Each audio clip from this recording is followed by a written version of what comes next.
Hello, everybody. Welcome to the Nightlight Fall Speaker Series. For those of you who don't know me, my name is Delia Gallegos. I am Adam's personal assistant, and I will be hosting today's talk. So today we are happy to have Dr. Peter Yong come on to talk to us about Manilius's account of the joys. But before I get to him, I would just like to say a few words about the series as a whole. One moment, please. Okay, so if you go to our website, nightlightastrology.com, events and speaker series, this is always where you can find the news for the current or the upcoming speaker series. For over 10 years now, Nightlight Astrology has hosted its annual speaker series with 12 guests in the year, 3 per zodiacal season. And these talks are completely free and open to the public.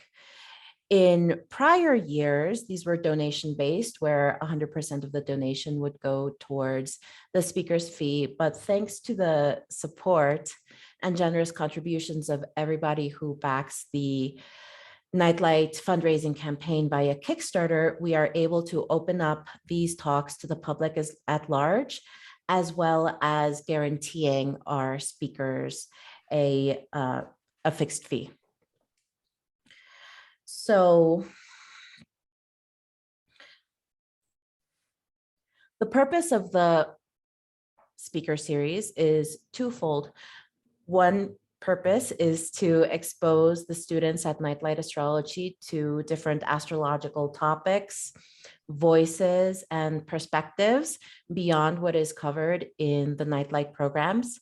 And the second purpose behind the Nightlight Speaker Series is to make quality astrological education available to the public at large. So that's why it's important for us to be able to make these talks free. A few words about this particular speaker series. In the fall speaker series, we already had our first talk. Kelly Surtees came on to talk about Saturn transits. The replay of that talk is available right now on this Nightlight events page and will be up until the 19th. Today, we have our second speaker, who I will introduce in just a moment. As mentioned, Dr. Peter Yong, talking about the joys. And our third talk in this series is going to be Sean Nygaard, who will be talking about Saturn in Pisces.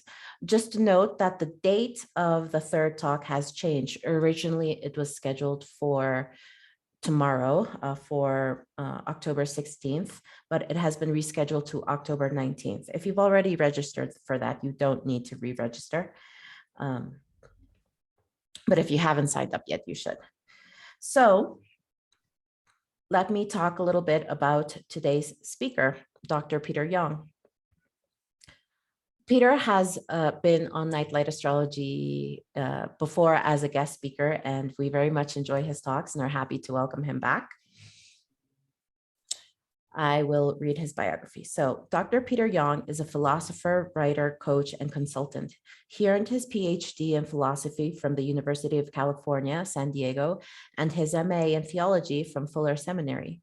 His previous research has focused on the intersection of German idealism and contemporary philosophy of mind, and his essays have appeared in the European Journal of Philosophy, Kantian Review, History of Philosophy Quarterly, and the Oxford Handbook of Early Modern Theology, 1600 to 1800.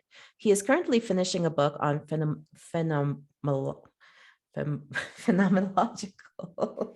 Peter, you'll have to help me with that. Phenomenological. Thank you. Astrology, and will soon launch a course on how to teach yourself traditional philosophy, a course which may be of interest to astrologers. And on this page, you will be able to find his website and different links for services and social media. So questions will be held after the talk during a live Q&A. So if you have questions that come up during the talk for Peter, for Dr. Yang, please enter them into the Q&A box on Zoom. Also, the chat is going to be set to panelists only in order to avoid distractions to the general public. And with that, without further ado, I hand it over to Peter. Take it away. Excellent. Thank you. Let me see if I can share my screen with you all. Okay. All right. Okay, good. Well, thank you again. It's really great to be back with you all again. I'm thankful for this opportunity to give another talk, and I'm thankful for the Nightlight community. The fact that they look for different voices and different perspectives, and it's a place where we can explore kind of heterodox ideas in astrology. I'm really grateful for that, and I'm excited to be talking with you today. So, the title of today's talk is Manilius and the Inverted World, an alternative account of the planetary joys.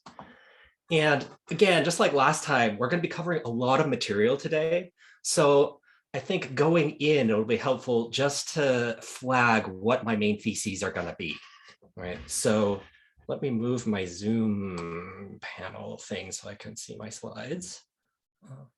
Okay. So first, my general thesis is that Manilius presents a clear, consistent, and powerful account of the planetary joys that is worthy of contemporary consideration. So notice how, in a sense, how minimal this is, right?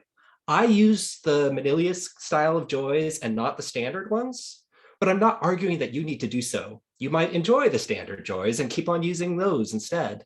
You might, as my friend Dee pointed out, use both of them. There's nothing stopping you from adopting both of these joys and calling them like standard joys and like celestial joys or something on that order. So really what I'm arguing for is just that this account makes sense and it's worth thinking about. It shouldn't just be dismissed out of hand.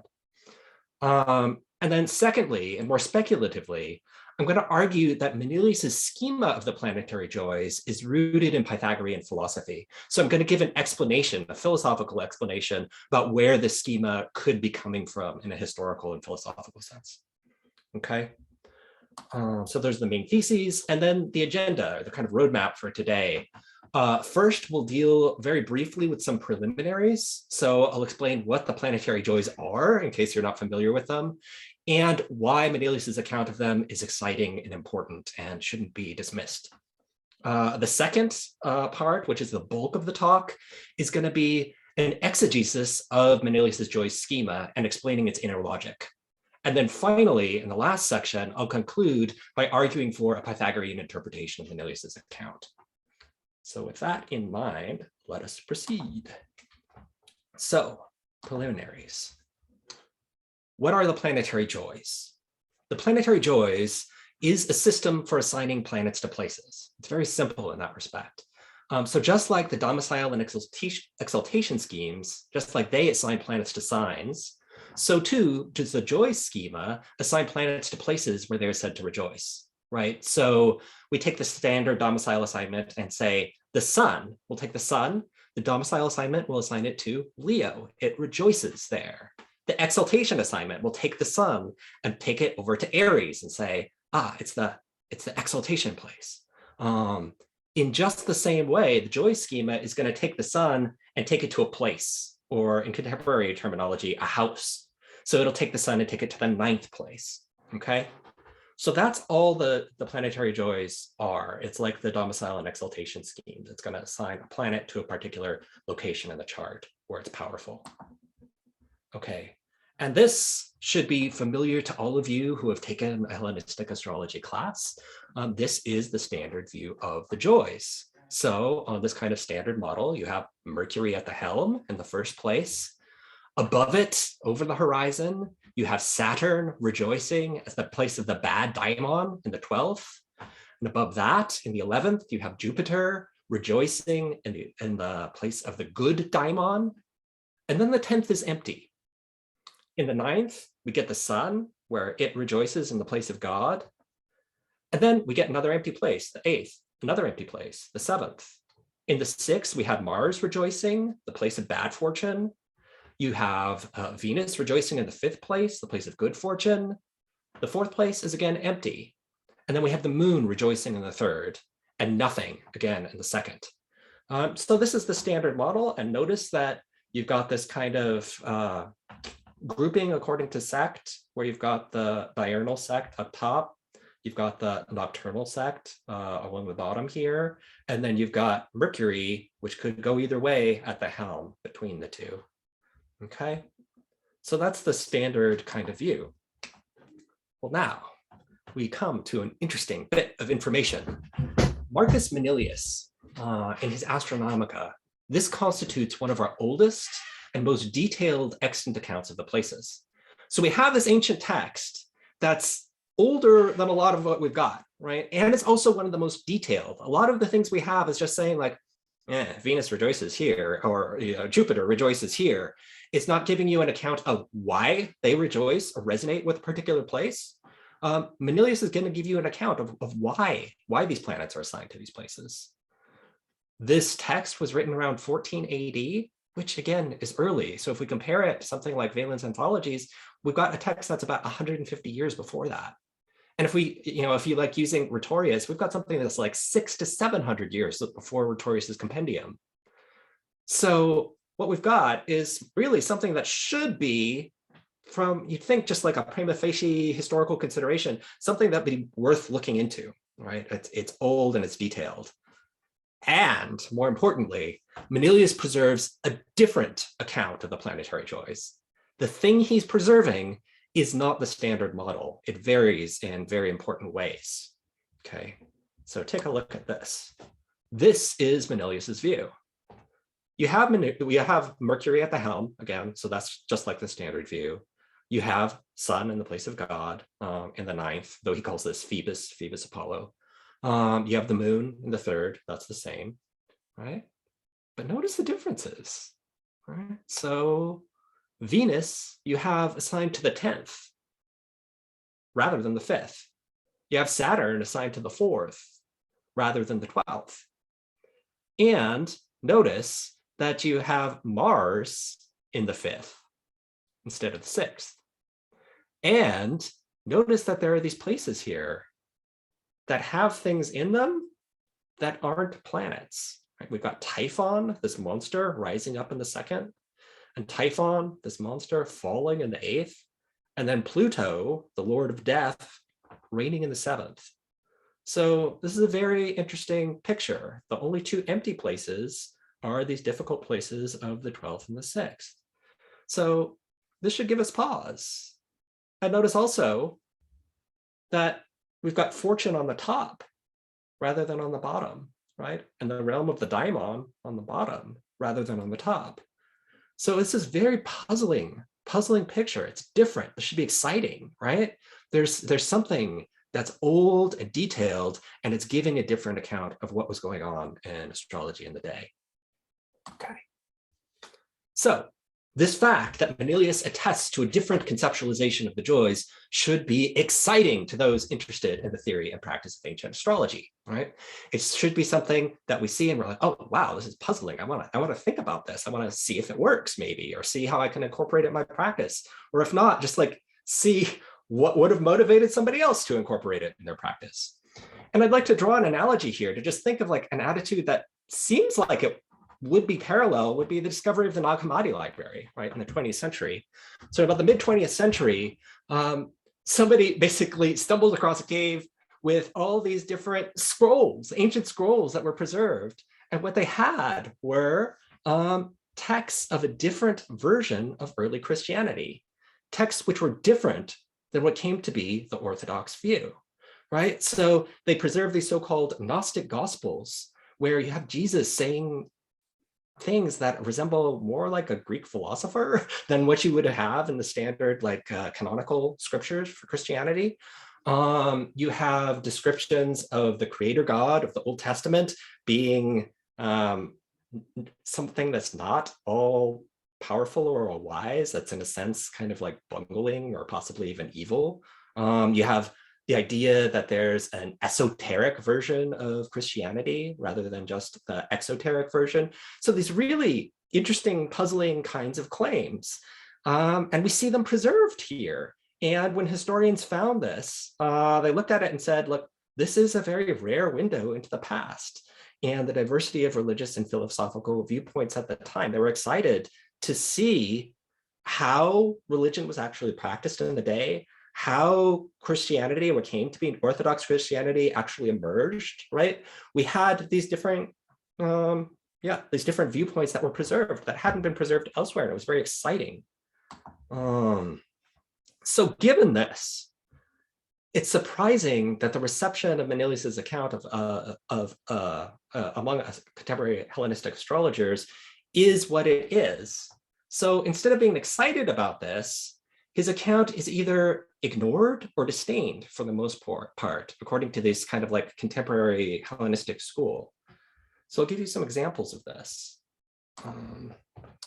So the first is from Schmidt. So this is a paper called Facets of Fate.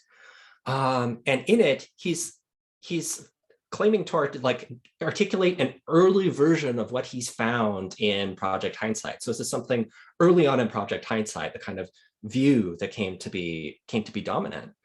And in it, he will compile a list of all the different meanings of the places, but then despite the heterogeneity of that list, at least from my perspective, and the diversity of kinds of opinions that are put within it, he omits Manilius. And he says Manilius shouldn't be there because his characterization of the houses is so sketchy and so aberrant that one can have little confidence in them. Right? So from the start, it doesn't even make it into the compilation. Right? It's something that's aberrant and sketchy, something you shouldn't have confidence in. That don't look at it. And so that was early on, and you might think, okay, yeah, but that was just like one piece at the beginning. But that's not the case. Even this year, in a new book in Hellenistic astrology, Dimitri George's book, where it lays out like lots of views of the houses. When she gets to her annotated bibliography and describes Manilius, she notes, quote, Manilius was a Roman author of an instructional poem in Latin written in 5 books, which is the first surviving complete major work on Hellenistic astrology.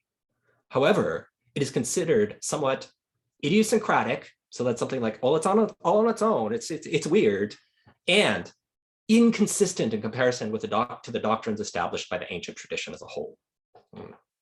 So it's something that's weird and it doesn't fit. There are these doctrines that are established by the tradition as a whole, and it's outside, right?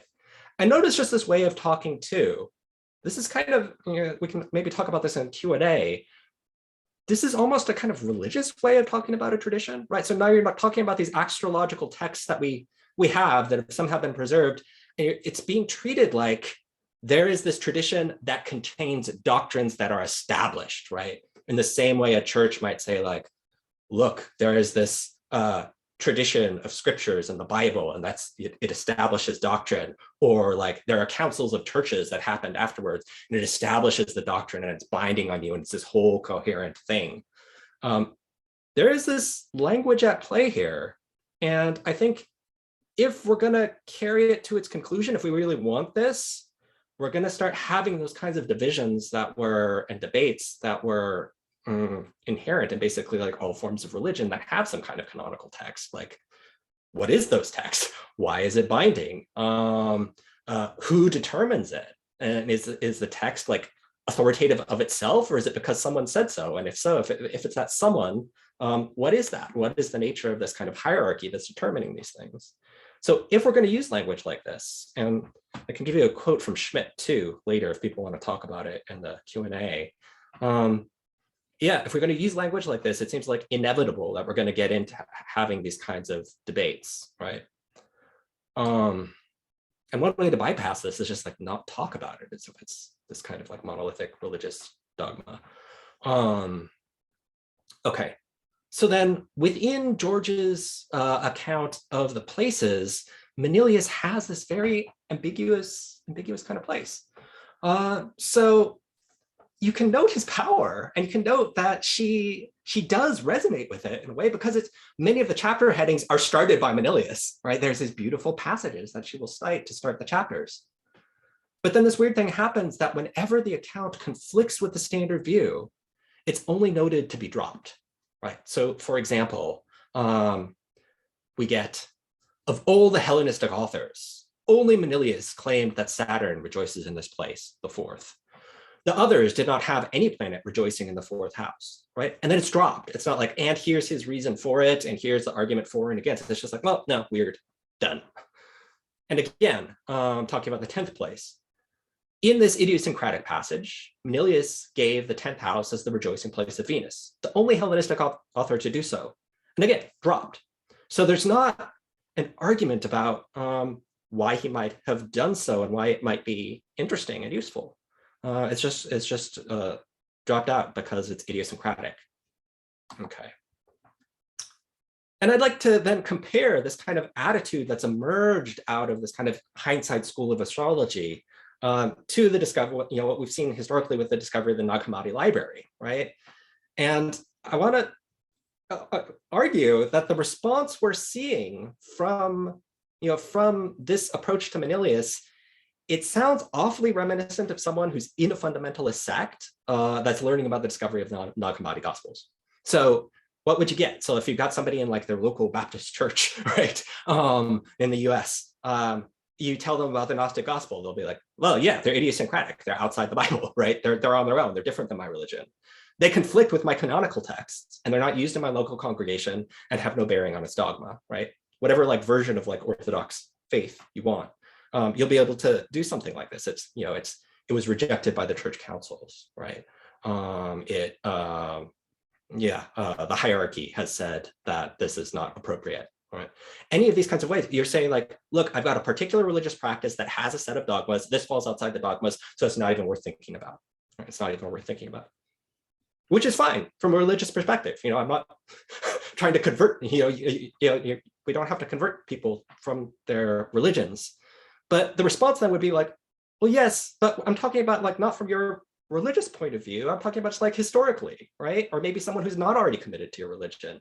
It's precisely this conflict and idiosyncrasy that makes this an interesting object of study, right?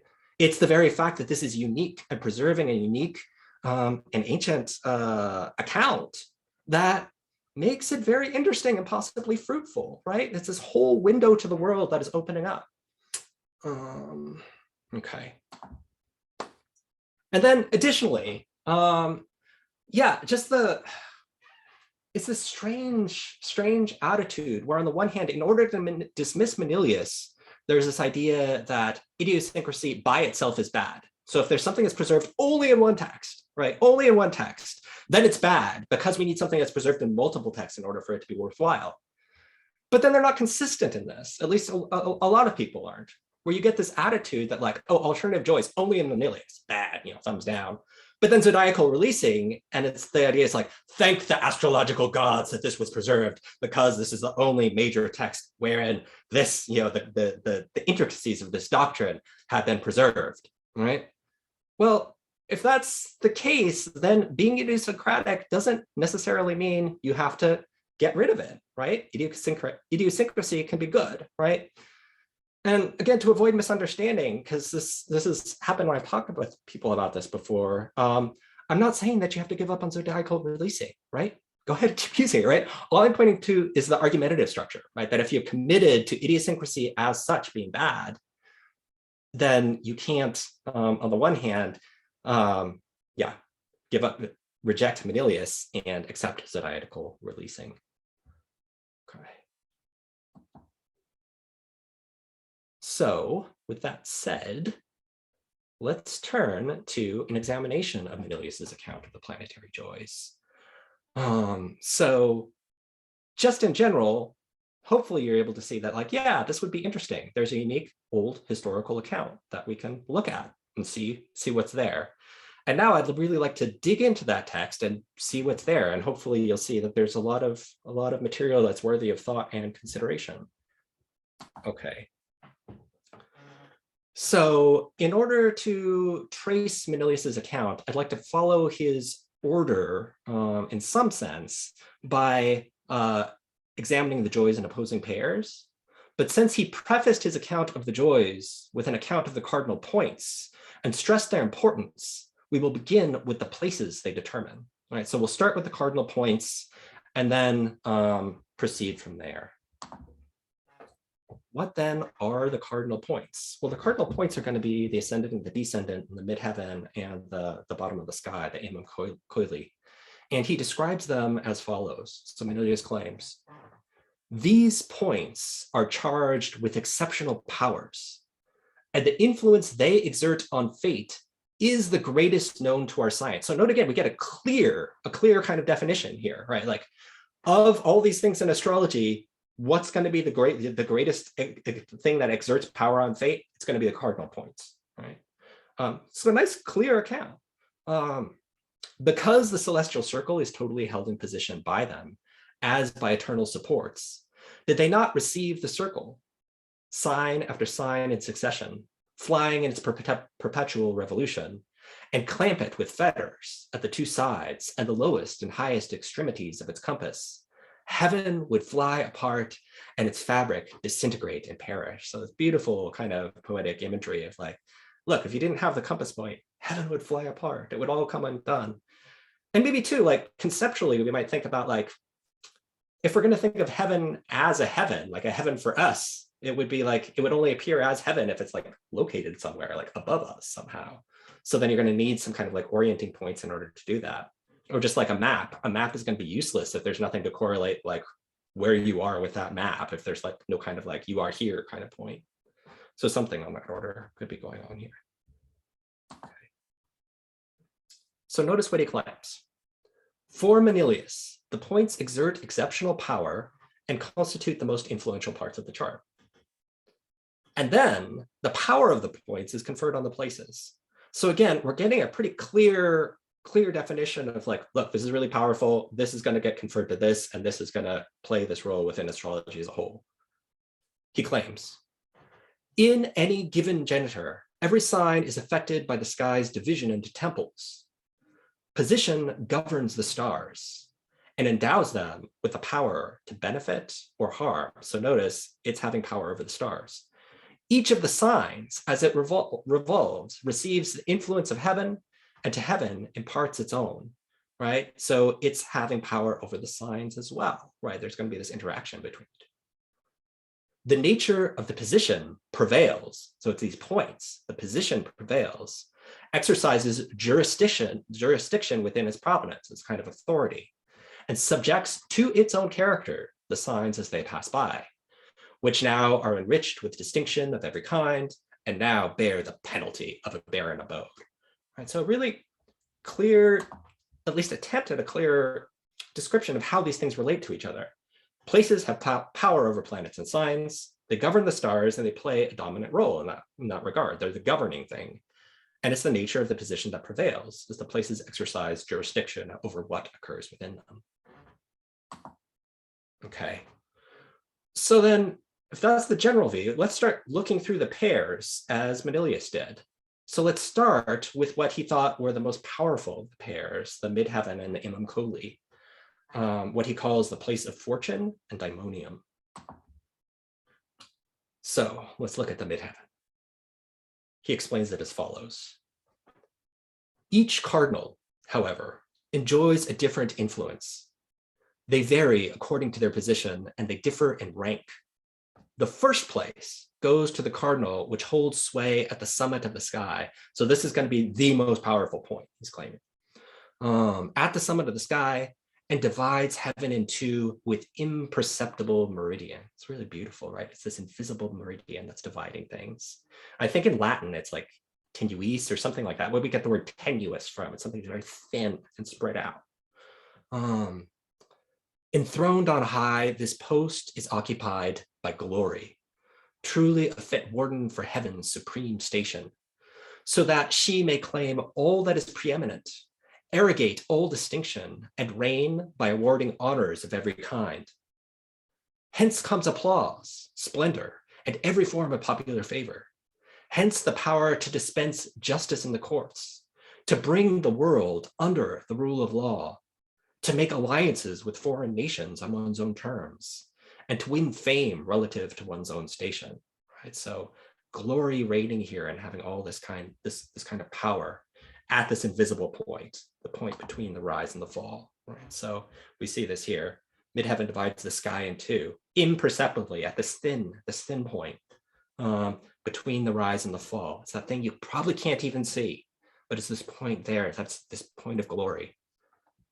And it's this glory which presides over everything that's lofty and noble. All distinction, honor, applause, splendor, favor, political power, and alliances, etc. Okay. Let's see, too far. Okay. Well then, who is this goddess of glory, right? Who is this goddess of glory? What is the glory? And Manilius, in a very interesting move, says this goddess of glory is Venus. Venus rejoices in the 10th place that is determined by the midheaven, right? So this supreme place is given to Venus. And he explains it as follows. In the citadel of the sky, where the rising curve attains its consummation, and the downward slope makes its beginning, again, that invisible point, all right, that curve is at its consummation and the downward slope makes its beginning, it's between the two. And the summit towers midway between Orient and Occident and holds the universe poised in its balance. Here does the Cytherean, back again, the Cytherean claim her abode among the stars, and this is another name for Venus, the Cytherean, placing in the very face of heaven, as it were, her beauteous features, wherewith she rules the affairs of men, right? So she's like imprinting herself like on the face of heaven through this point of glory, right? To the abode is fittingly given the power to govern wedlock, the bridal chamber, and the marriage torch. And this charge suits Venus, the charge applying her own weapons. Fortune shall be this temple's name. So notice here, like a lot of people will argue against Manilius and they'll say like, look, in his first definition, he was talking about glory, right? He's talking about glory and fame and making alliances with foreign nations. And now when he's talking about Venus reigning there, he's talking about marriage. And those two are different. So it's contradictory, right? It's sketchy. It doesn't make any sense, right? And I want to argue that this is not a charitable reading at all. You wouldn't read Rhetorius this way. You wouldn't read Valens this way. We can see a connection between these, a pretty obvious conceptual connection between these two, between marriage and those kinds of glory that were described earlier. Why? Well, because marriage is a prime example of making alliances with foreign nations on one's own terms, right? Instead of going to war with the country, right? You might arrange a marriage between the ruling families, right? Or the kings and queens, right? And you can solidify an alliance in this way.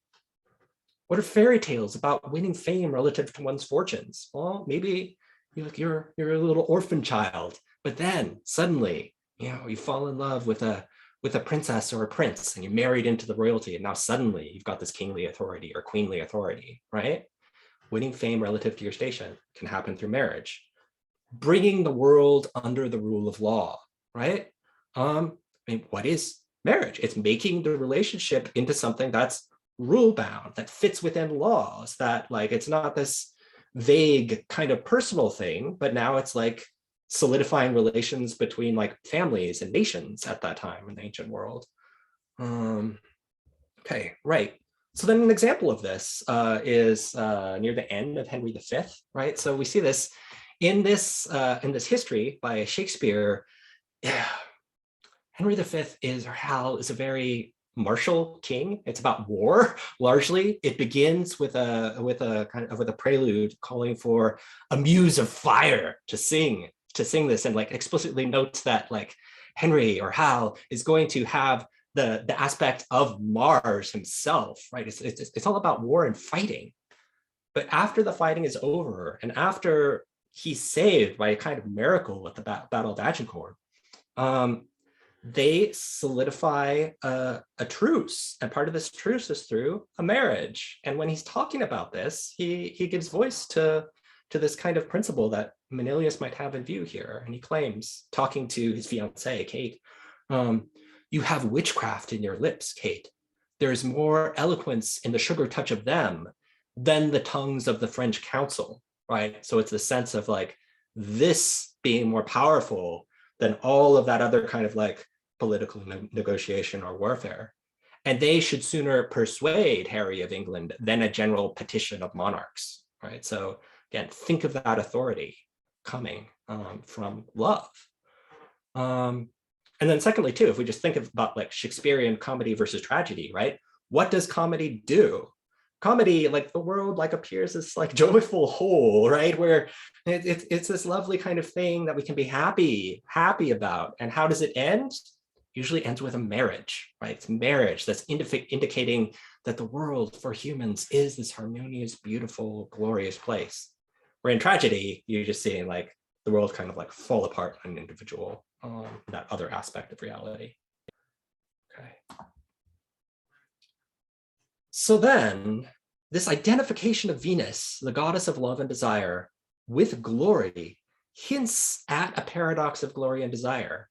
And it might track this fact that this point of glory is imperceptible. It's at that tenuous place between the rise and the fall, right? And to get at this paradox, we can think of the question, what makes something desirable? So think of this as akin to the problem of the Euthyphro, the so-called Euthyphro problem, where someone is asking Socrates, or trying to explain what piety is to Socrates. And this person says, well, piety is simple. It's a simple kind of thing. It's just what's loved by the gods. Whatever the gods love is pious. And then Socrates asks with this question that turns into a problem, like, is something pious because it's loved by the gods?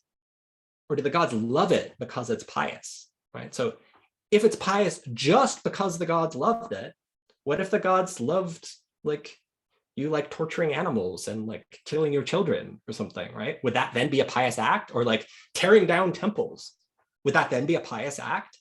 You'd be committed to that if it's just what the gods love. On the other hand, if they love it because it's pious, that means there's something else the gods are beholden to, this other kind of like standard that they themselves, that their love is geared toward. And we have to explain what that is. And we can see a similar thing with desire in our own case, right? We desire stuff and we can ask like, is something desirable simply because I desire it? Is it just this kind of like feeling I have or urge I have or want I have, this craving? Or do I desire it because it's objectively desirable, right? And then if it's the latter, right? If it's the latter, then my desires are beholden to something that's objective, something that's noble and glorious, and there's a chance that like what I actually like feel and have compulsions for and want like might not track what's objectively good and desirable. And then the human journey is like trying to get my own desires in the right order with what's objectively desirable in that way, right? And this paradox could be at play here, making Venus identified with the goddess of glory. And in this way, we can see this illustrated in the kind of sense in which earthly love can be a symbol of a greater love, right? So we have all these literary and musical examples. We have Dante and Beatrice, right? So Dante sees Beatrice at like 9 years old. Like they're both 9 years old and he sees her and he falls head over heels in love. He like realizes that his life is completely altered. He describes her greeting as if it was like the Eucharist itself. He's like gaining all kinds of like felicity just from her presence or her smile. But then she eventually dies and he has to figure out like what that means. And he has a mystical vision of her. And later on in the Divine Comedy, he introduces her as his guide through heaven. So Virgil, the poet, guides him through hell and through purgatory. But then when he's up to heaven, Beatrice comes and she guides him there. And it's this idea that love can start somewhere and lead us all the way up to the divine itself, right? All the way through heaven. And we say same thing in Wagner's Tristan and Isolde. So there you have both Tristan and Isolde committed to their views of honor in one way or another, like this kind of conception of glory and honor that they have. But by falling in love and drinking the love potion, they deny that, right? They deny their previous conception of honor and come to see something new, come to see a different kind of glory, what they call like the glory of the night rather than the day. And there, at the very end, at this beautiful moment called the Liebestod, Tristan has died, Isolde's about to die. There's this rousing aria, and the last words of it, she says, she's talking about how she's now going to merge with the absolute, like to fall unknowingly into the divine. The last words are höchste Lust, highest desire, like sublime desire. So we have this kind of transfiguration of desire there. Again, starting with something normal and leading towards the absolute. Or again, Faust and Gretchen in Goethe's Faust. Faust, he's made a deal with the devil. He gets his youth again, and it's basically just a matter of lust. He sees this woman he calls Gretchen, and lusts after her. But he's torn. He ends up also like feeling a feeling of like genuine love, and there's this tension in him. And then like throughout this very long play, eventually by the end, as he's redeemed and again going through heaven, you hear that it's the spirit of Gretchen that's leading him on, right? She is the one that's guiding him through paradise. So again, it's this transfiguration of desire here. Okay. So here's the passage from the end of Goethe's Faust that articulates this kind of vision. All that must disappear is but a parable. What lay beyond us, here all is made visible. Here deeds have understood words they were darkened by. Eternal womanhood, or the eternal feminine, draws us on high, right? So you think Venus, right? This point, this invisible point where desire and glory actually meet. Okay. And from a psychological perspective, you can think about this kind of view when Jung talks about the anima and the animus, right? So for him, the unconscious, we're conscious, and there's also a realm of the unconscious, and then like a realm of the collective unconscious, which he kind of equates with God. He says this is the realm of the self.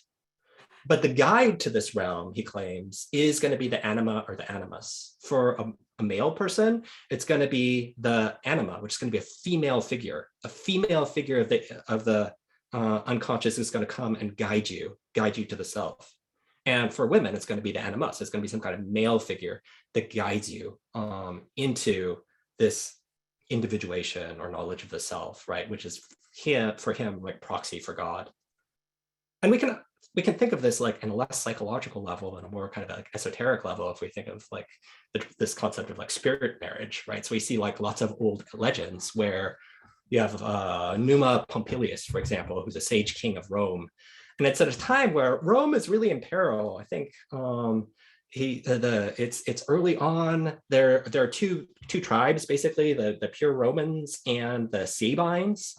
And it's not clear how they're going to get along. But Numa Pompilius is elected. He's a Sabine, and he's known to be very pious. And he's someone who can unify the people and, in fact, make the people of Rome not go to war. It's like one of the only times in their history where they did not go to war during this whole time. And it's largely because he instituted certain laws and religious rites. So things like the Pontifex Maximus, the Vestal Virgins, and the Vestal Rites. These were all things that were invented by Numa Pompilius. And he was said to be a Pythagorean. But we also get this layer of this story in which it's claimed that he got this knowledge, he got these laws, he got these principles and these religious rites from the other world itself by marrying this nymph called Egeria. So he entered into spirit marriage with this other being, and she delivered this to him, right? So here we have in a quite literal way, this person who's at this point of objective glory, like a legendary sage king of Rome. And how did he get it? Through marriage into the spirit world.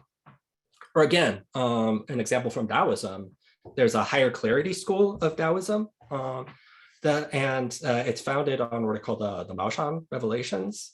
And one of the key revelations of that is from the sage called Yang Shi. And he's said to have received this from a spirit. He was betrothed to An, betrothed and married to her, the perfected consort of purple clarity. And it's by being married to her that then he has access to this other world and this whole like lineage and family of spirit relations. And then he transcribes these things in his work.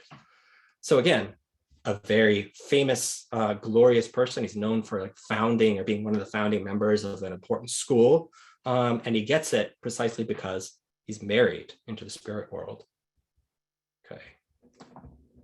And then finally, probably at the deepest level, we can have this idea, this religious idea of like marriage as a symbol of union between God and the soul.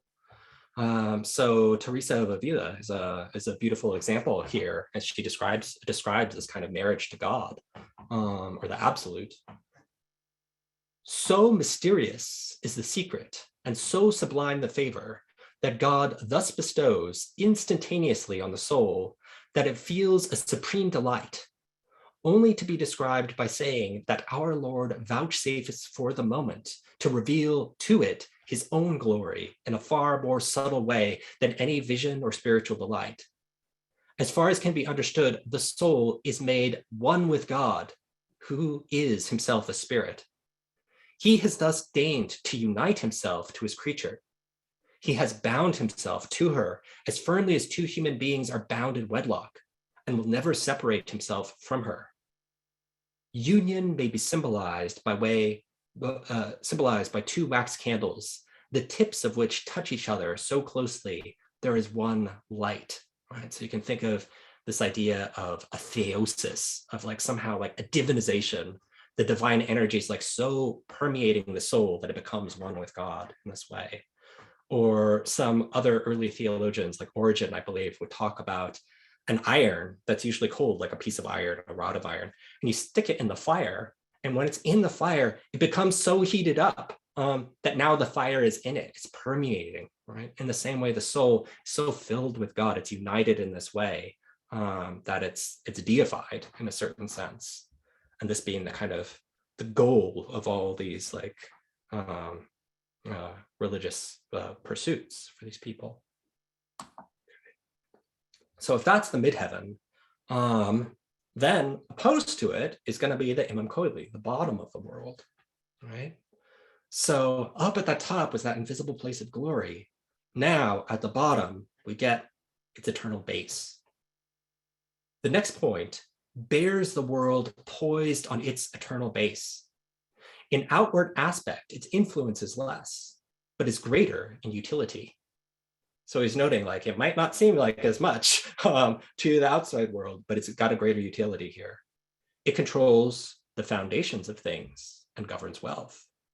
It examines to what extent desires are accomplished by the mining of metal and what gain can issue from a hidden source. Okay. So notice here, this is the lowest point, yet he also calls it the root. The Latin word is radix, right? The root, which eternally bears and sustains the circle, the orbis, right? So it's this kind of like, it's the central point that's holding everything, the root from which all grows, right? And then in that sense, if we want to think of it metaphorically or philosophically, we can think of it as in parallel, as an image of the center of a circle that generates the entirety of the circumference. Right, so Plotinus talks about this, and he uses this image of the center of a circle as itself an example of the relation between everything and the absolute, or the one. Just as the center of the circle exists in its own right, but each of the points of the circle contains it in itself, the radii add their unique character to it. They're an outpouring from it, right? They're different from it in a sense. For it is something like this in ourselves that we are in contact with and are with it and depend on it, talking about the one. And if we converge on it, we would be settled in the intelligible world. So this point of convergence, right? If you could get back to that center, that root, that foundation that everything's coming from, you would have this kind of stability here of the soul. Okay. It's also interesting to note here when Manilius talks about its outward aspect being an outward aspect, its effect is less, but it's greater in utility. My Latin is very rusty, so this is just coming from looking up words in the Lewis and Short lexicon. But it's interesting. Like one of the uses of the word usus here notes that generally it means use or using, like it's translated, of anything in the widest sense, value or benefit, okay, or advantage. But when contrasted with species, like it is in our passage, it can also mean reality. So it could be appearance versus reality, right? So though it might seem like there's less glory here, in fact, in reality, there's more going on here at this bottom.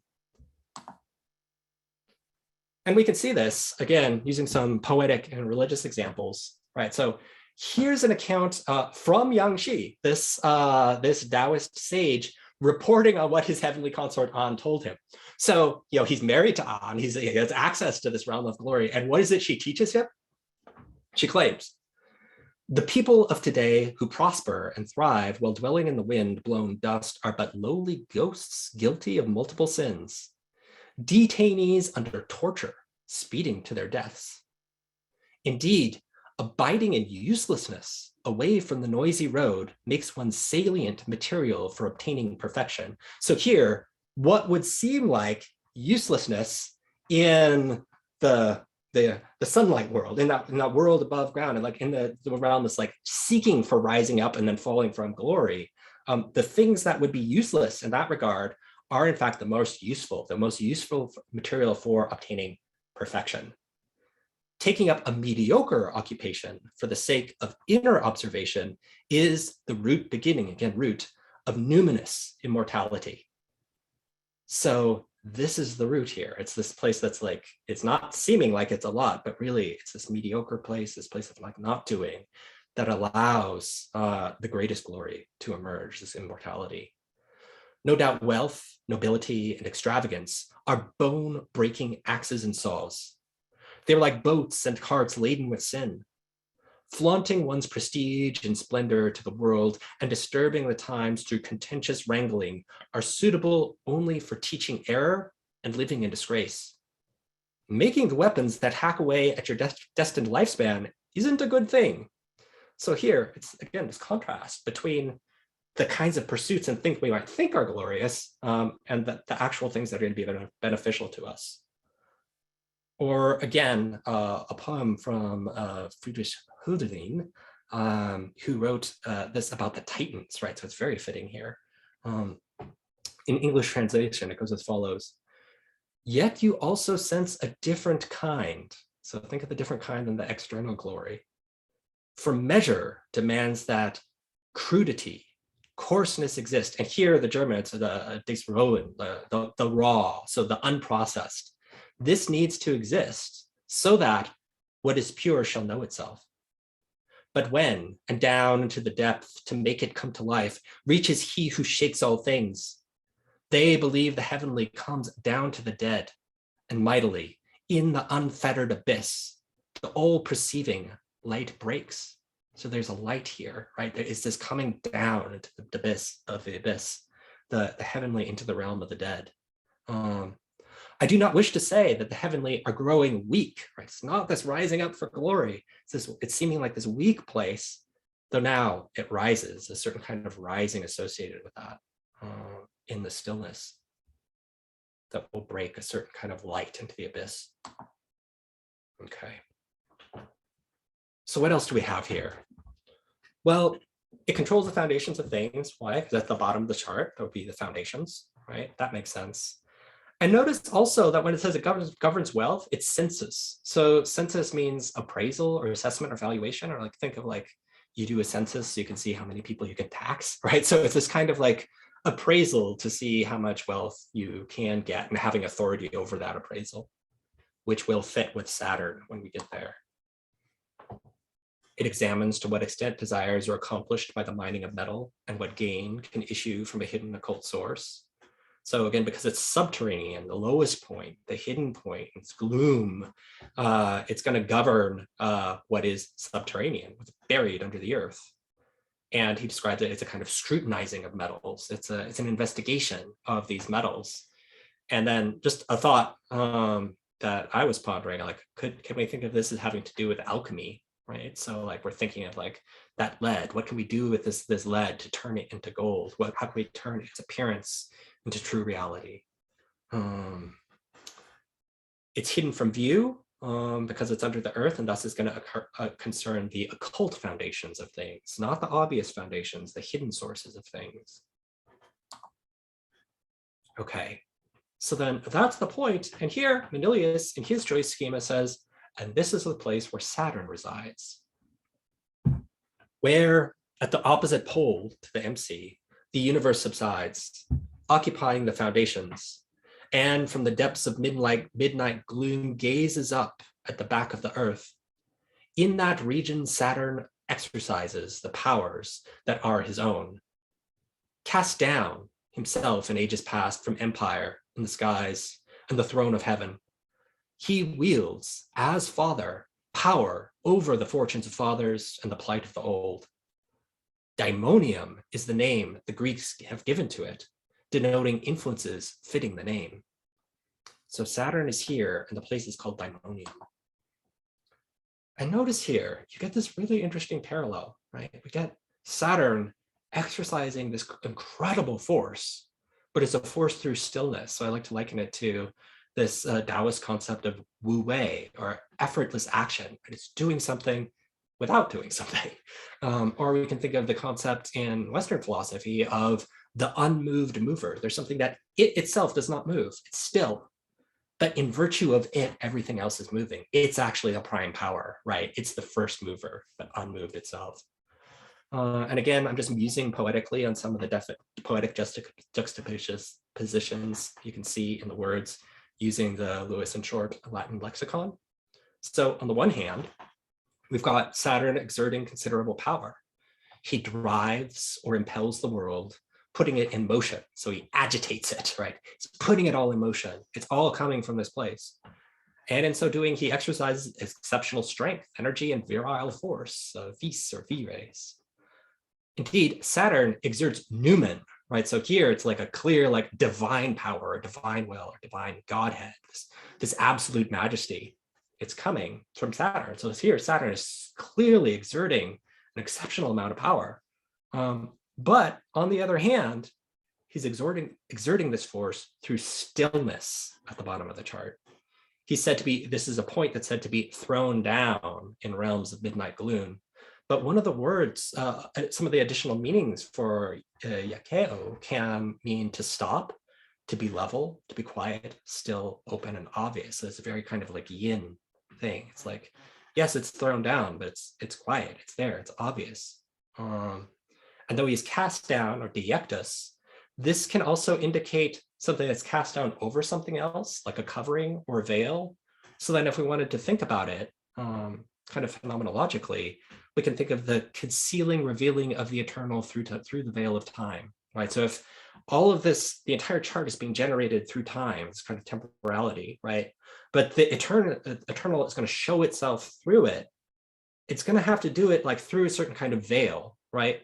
All of the revealing is going to have to conceal something as well. And that's something that's true for kind of every aspect of life, right? So I'm revealing myself to you right now as someone who's likes astrology and teaches astrology and hopefully can like coherently say something about that. And in order to do that, I've got to conceal other aspects of myself, maybe the part that likes to sit and meditate and not talk, right? In order to be with you and reveal myself as talking, I've got to conceal the part of me that's silent, right? And it's going to be this with every kind of activity. Or think of even physical objects. I guess I have like a water bottle, right? Oh, this one's not a good example. This water bottle. So it's being revealed to you in a certain way. You're seeing the front side of it, but that's presupposing a kind of concealing. You don't see the backside, precisely because you're seeing the front side, right? You're seeing it in the present, but in seeing it in the present, seeing it come to be in the present, you're not seeing its past and you're not seeing its future, right? Because it's revealed right now. Okay. So then note, Saturn is identified with the father, pater, and notice that patrius can mean either father, so he rules over fathers, but also fatherland, native country, home country, right? And this might have something to do with the golden age, or this age that was lost, like the true country. Or if we wanted to take it even further, like if you think there's like some kind of like yearning for a heavenly country or something like that, you can load that in there. So then if we think about this makes sense from a kind of poetic phenomenological perspective. We have Saturn in the lowest part of the chart. Why? Saturn's the slowest planet, the most stationary, and the signifying that stillness, or anything to indicate stillness, we're going to get the slowest planet from a traditional perspective. And it's going to be that stillness that grounds and governs the world. We'll signify it with Saturn. It was thought to be the furthest from us and the closest to God. So that's going to be the fitting point for this concealing, revealing activity of the divinity. How it has to shroud itself with something in order for us to know it in any possible way. It can be identified with, in the sense, like the darkness of God, this way of negation where we don't, our predicates don't adequately or completely capture this absolute reality. And it can be identified with the sphere of the intellect in the Hermetic tradition, as recorded by Macrobius. Saturn's associated with intellect in its sphere. I think, remember, he's like scrutinizing and doing censuses and so forth. So it's this intellectual kind of place. Okay. It's going to be the occult source of life, the principle of paternity or fatherhood, something that's always already behind us, something that antedates our experience and thus cannot be seen. It's going to be, and thus, mythically, the primal Titan father, Saturn, like the father that is no more, right, is going to map this kind of psychological or phenomenological principle of paternity, where it's like, from a sense, like, as long as you were as a human being, like, as long as we're like still humans and not like in some kind of like transhumanist factory, as long as you were surrounded by your mother, but your father wasn't. It's this absent kind of thing. So if that's so, if it's like this principle of absence that's going with paternity, this non-presence that's antedating, then you'd have the source that's not there anymore, the Titan that's not in the Olympian order, right? The thing that did preside over the golden age, but that's lost, right? And also, just it's phenomenologically fitting to think through, like, if Chronos is identified with Chronos or time, then there's a relation between like being and time, right? It's how is the nativity grounded? How is astrology grounded? It's grounded in time, right? It's all about time and the flow of time. The entirety of the realm of becoming and the nativity is grounded in the flow of time. So it makes sense then that what's the foundation of the chart going to be? Time, and the Lord of time, Chronos. Okay. And furthermore, it's fitting that in this pairing, you have this opposition or this relation of tension between Saturn and Venus. Saturn rejoicing in the 4th and Venus in the 10th.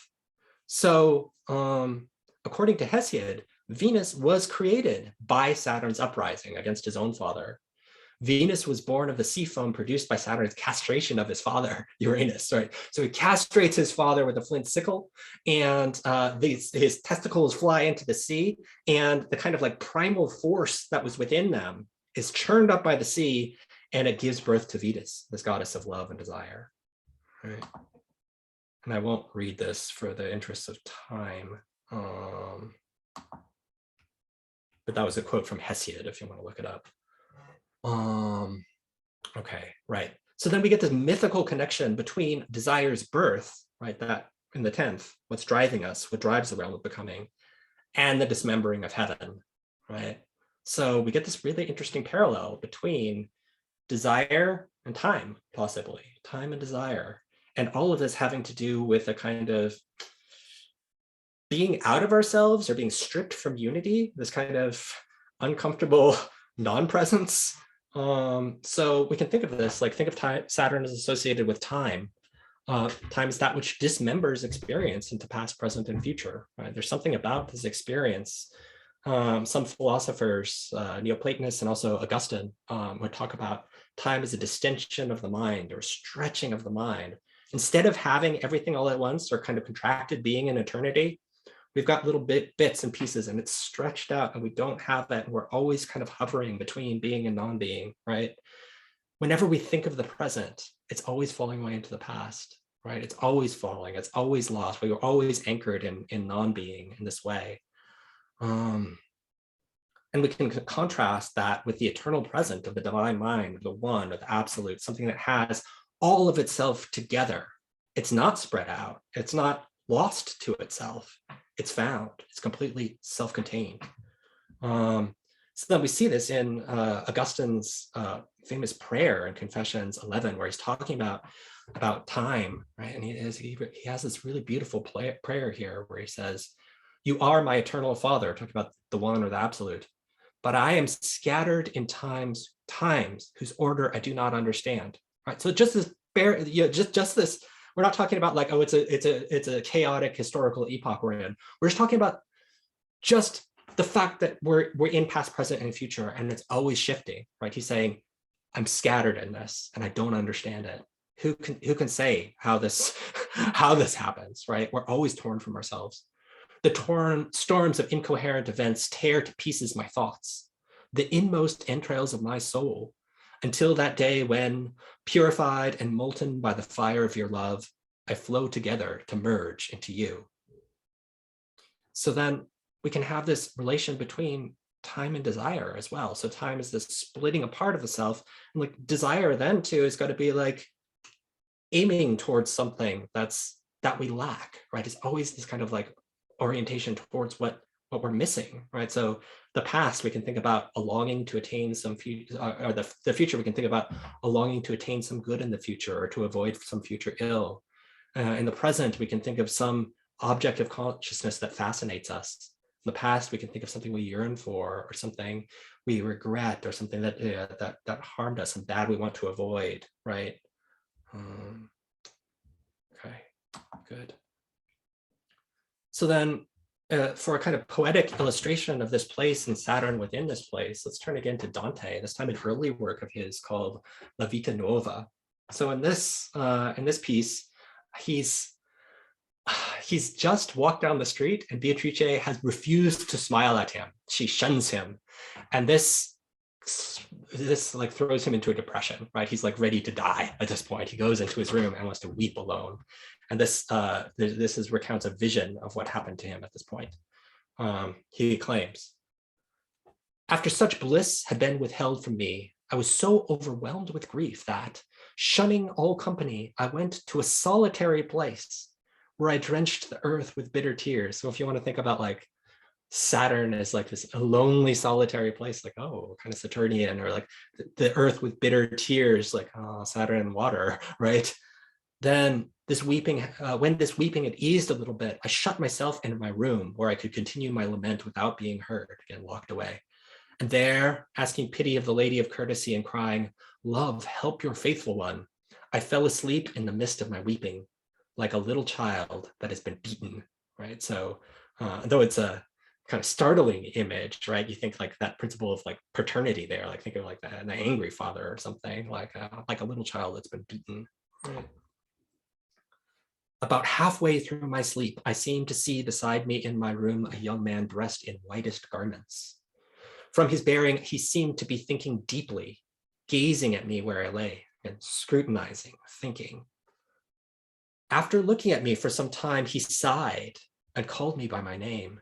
And then he said these words to me, "My son," the father's son, "it is time for our false images to be put aside. Those appearances, now we're in the realm of reality, put them aside." Then I seemed to recognize him because he called me in the way he had often called me in my sleep. As I looked at him, again, I saw him weeping piteously, and he seemed to be waiting for me to say something. So, taking courage, I began to talk with him as follows: "Lord of nobility of soul, why do you weep?" And he replied, "I am like the center of a circle, to which the parts of the circumference are related in a similar manner. You, however, are not, right? That central point, that power and stillness, right? You're not there. You're not at the foundation. As I pondered his words, it seemed to me that he had spoken in a very obscure manner. So I forced myself to ask, Lord, what is it that you are saying to me so obscurely? And he replied in the vernacular, do not ask more than is useful to you. So again, this concept of use, right? So again, here's an illustration of how that same kind of reality can confront us in this kind of subterranean world. If the point of glory is this really difficult and invisible point where, you know, between desire and its consummation, like there's this invisible thing where you can grasp, you know, union with the divine and follow your desire up to the divine. Here, there's a way of contacting the divine through loss, right? Through stillness, through doing nothing, right? That's the foundation of the chart. That may be more useful to you, he claims. Okay. The ascendant and descendant are going to be our next pair, birth and death. So I think I might skip the ascendant for the interests of time, because I've given a lecture on that in the past, and I think he's giving a pretty standard view here. So it's going to be associated with Mercury and with life, the life of the native, because it's the point at where stars step forth into visibility from the horizon. So I'll just skip this section and go right to the descendant, okay? Okay, so let's talk about the descendant then. If the ascendant is coming birth and life, what's the descendant? Well, descendant's going to be like death and things associated with death. The last point, which puts the stars to rest after traversing heaven and occupying the Occident, looks down upon the submerged half of the sky, is concerned with the consummation of affairs and the conclusion of toil. Marriages, but possibly in a different sense, and banquets and the closing years of life, leisure and social intercourse, and the worship of the gods. These are the things that concern the seventh place of the descendant. So what do we get? It's the place where stars set. So if the ascendant is birth, descendant's going to be death, entry into the invisible world, right? It's the conclusion of matters.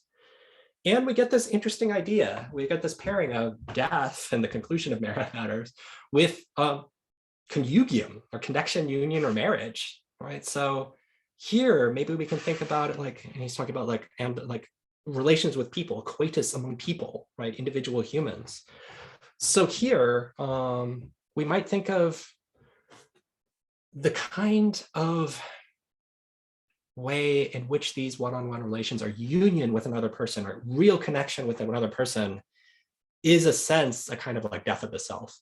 So it's like learning to see yourself in the other, right? To not just be that ego, but the ego who like posits its opposite as well and is united with it. So that could be the connection to death here. And the same with the cultus, it's in the same kind of thing. So like instead of 10th place, union with the divine, because the divine is you, it's permeating you, you're mystically united to God. This could be like losing yourself in the daily service to a particular deity of your country or home or something like that, in these kinds of duties there. So it's more this kind of like individual relationships that solidify the ego and let the ego know what it is, or the I or the subject, that in a way involve a certain kind of death or going over. And a romantic poet who I like, poet and philosopher Novalis, described this kind of state of affairs as follows when he claimed, life is the beginning of death. Life is for the sake of death. Death is at once the end and the beginning, at once separation and closer union of the self. Right, so we get that in these relations, right? It's a separation from the self. You're devoting yourself to another person, to this other relationship, be it a human being or a god in the cult. But through that, you're coming to a closer union with yourself. Through death, the reduction is complete. Right, this reduction here. And Given this characterization of the place, the setting place, Manilius is going to assign the god Pluto here, the god of death, the underworld. Since it is the place of death, it is given to the god of the underworld. So he explains as follows. Here remains one region, that in the setting heaven. It speeds the falling sky beneath the earth and buries the stars. Now it looks forth on the back of the departing sun, yet it once beheld its face. So wonder not if it is called the portal of somber Pluto and keeps control over the end of life and death's firm bolted doors. Here dies even the very light of day, which the ground beneath steals away from the world and locks up captive in the dungeon of night. This temple also claims for itself the guardianship of good faith and constancy of heart. Such is the power that dwells in this abode, which summons to itself and buries the sun, thus surrendering that which it has received and brings the day to its close. So we have Pluto ruling here, Pluto, and in this place of judgment where he's claiming for itself like good faith. Did you have a constant heart? What did this all amount to, right?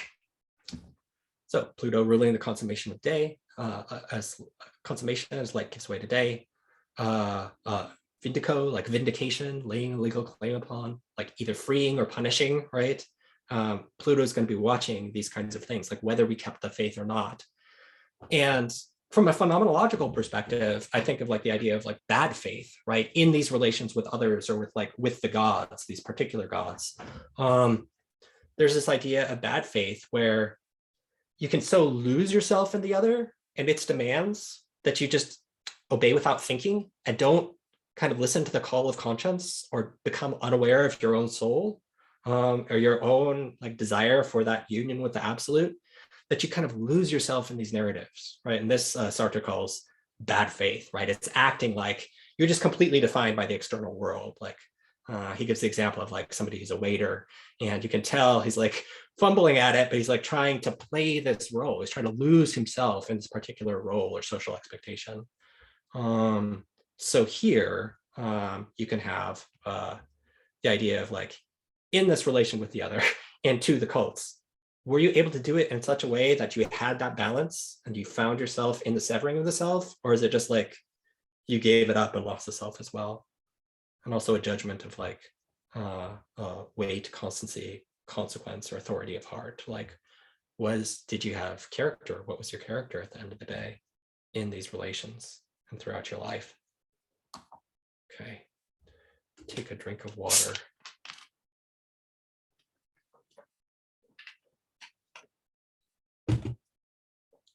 So then we come to the 12th and 6th axis, which he calls barren abodes. So Manilius is going to agree that the 12th and the 6th places are difficult places, but he'll disagree in his explanation of why they are difficult. They are not difficult because they are occupied by malefics, but because they are occupied by nothing. Right? So it's not because it's the rejoicing place of Saturn or Mars, but precisely because these are only points in the chart where nothing's there. No deities reside here. So he explains as follows. The temple that is immediately above the horoscope and the next but one to heaven's zenith is a temple of ill omen, hostile to future activity and all too fruitful of bane. Nor that alone, but like unto it will prove the abode which with confronting star shines below the Occident and adjacent to it, so that this temple should not outdo the former. Each alike moves dejected from a cardinal point, with the spectacle of ruin before its eyes.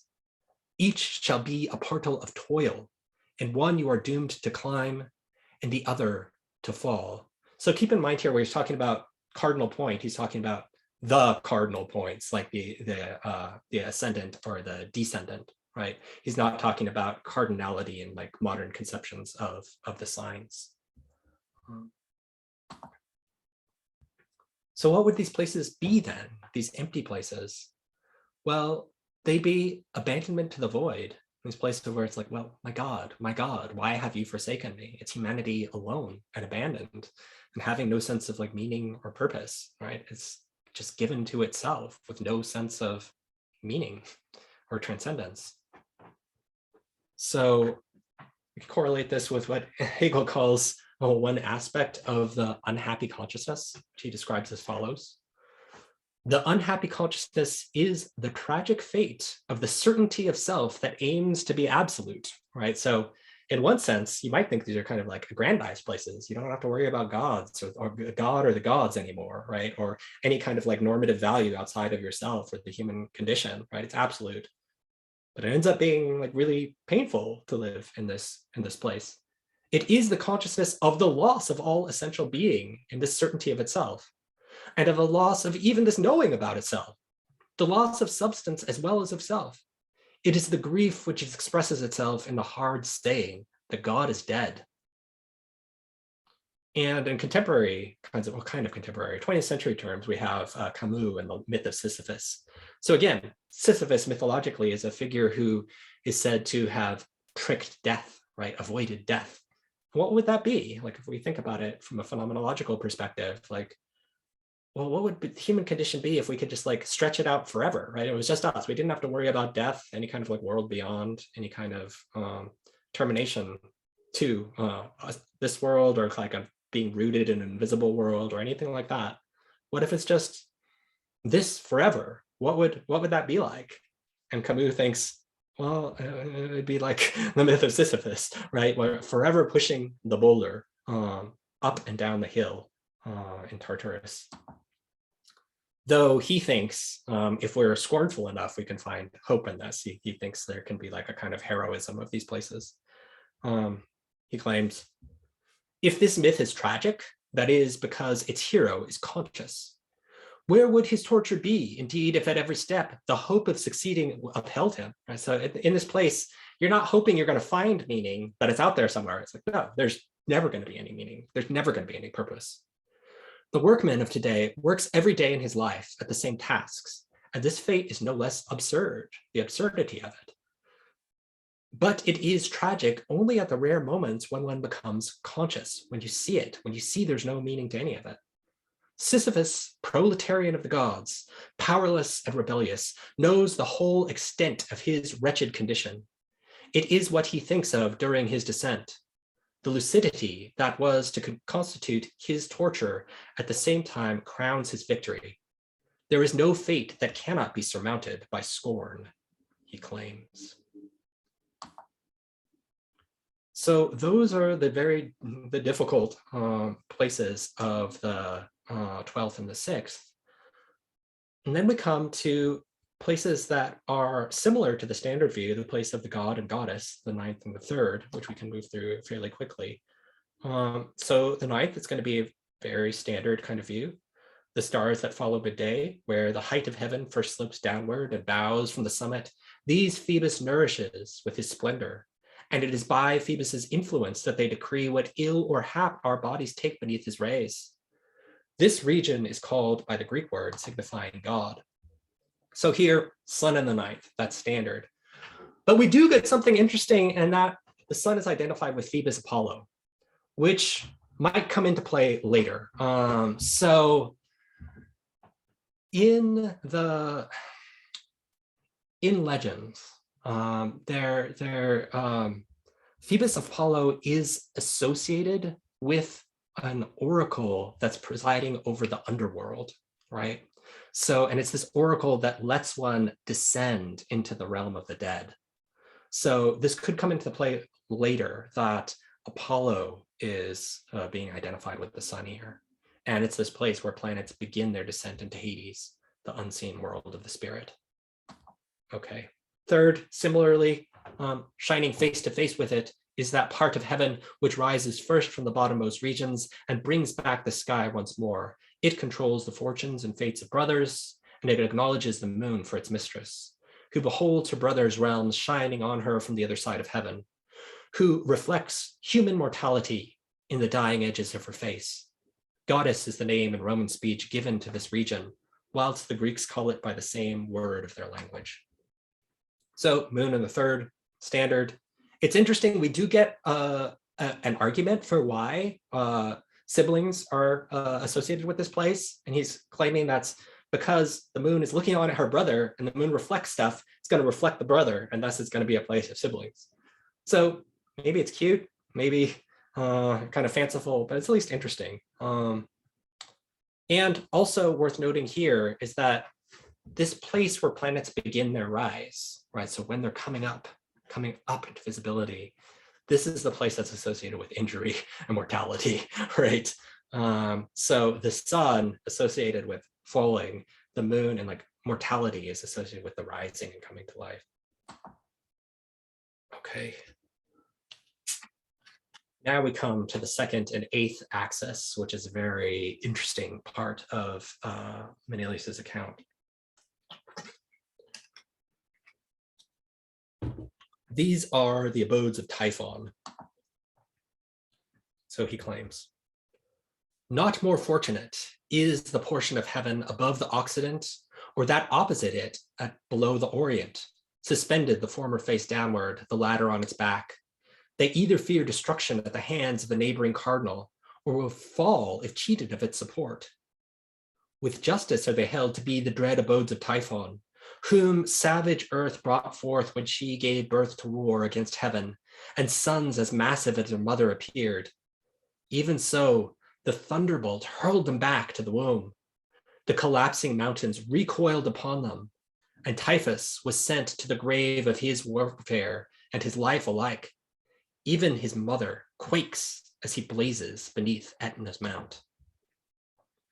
So here we have the story of Typhon, right? So Typhon is said to be born, in some versions of the myth, born of Earth and Tartarus under the auspices of Aphrodite in order to avenge the Titans. So it's like the last stand of the Titanic order against the Olympians.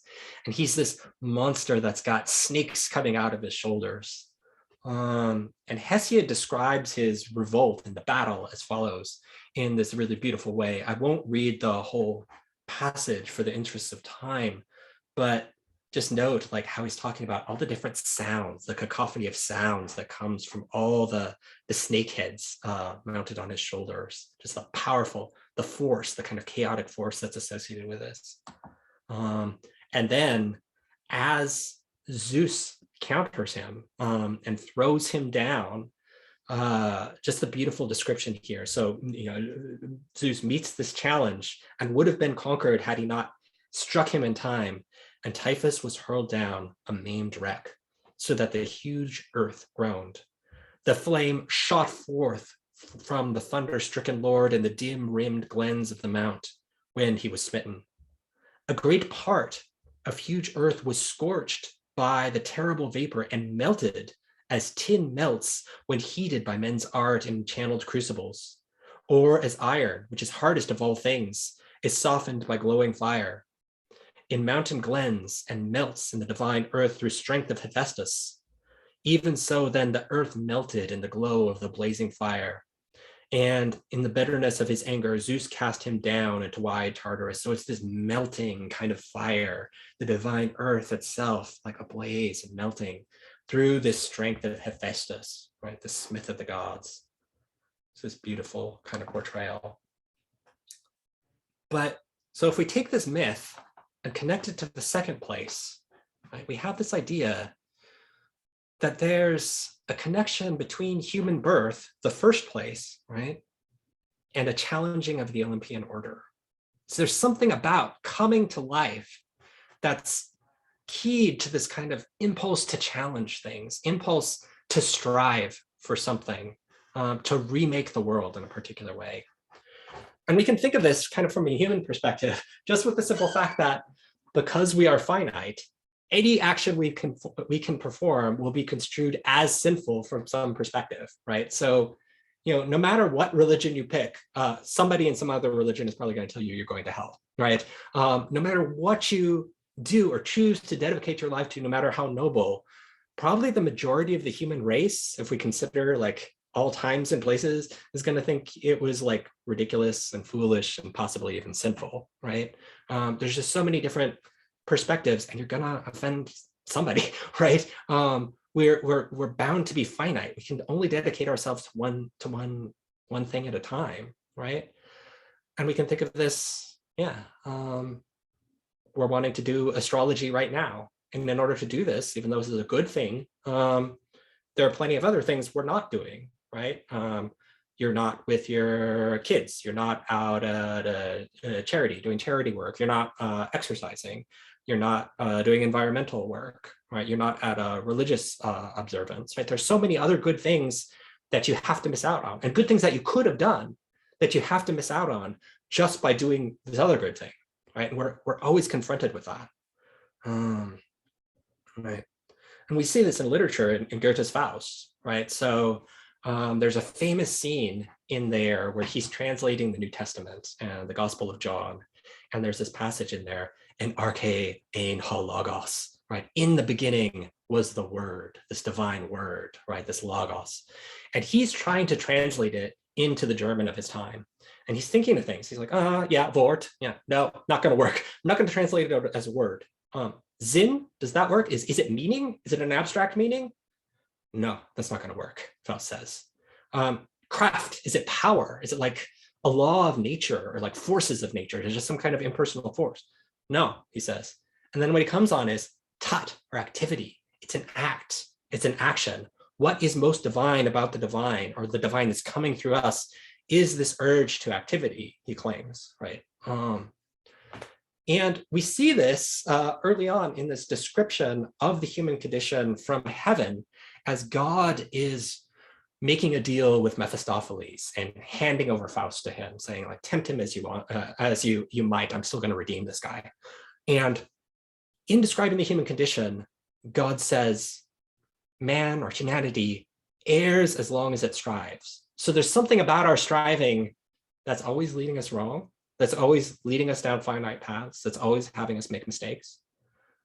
But then later on, all the way at the end of Faust 2, very long play, by the end, we have another announcement by an angel in heaven saying, man can be redeemed so long as he strives. So there's this polarity about this, that it's that very erring that's baked into the striving, that baked into the human condition, that also allows us to be redeemed, makes something redemptive about our species. Right? Okay. Similar to this, Martin Luther, the famous Protestant reformer, he'd talk about the reality of grace, and he'd say things like, if you're going to preach a real grace, if this is something real and genuine and not just a word game, then you got to have real sin. So you might as well just sin boldly and pray even more boldly, right? Trust in mercy even more so. Right? And it's this idea that, like, yeah, like anything we do, there's going to be costs associated with it. We're going to let somebody down, or we're going to even like let ourselves down in like potentialities. There's stuff I could be doing that I'm not doing because I'm doing this, right? But yet you still do it, and you like hope in mercy, and you act on it, right? That's something about the human condition here that I think is coming through in the second. And the anxiety of the second place, this place below the horizon, concerns the absolute dependence on the first place for its achievement, right? So we have this desire, we have this urge, this need, this activity that's impelling us to do something and make a difference, this call of conscience somehow.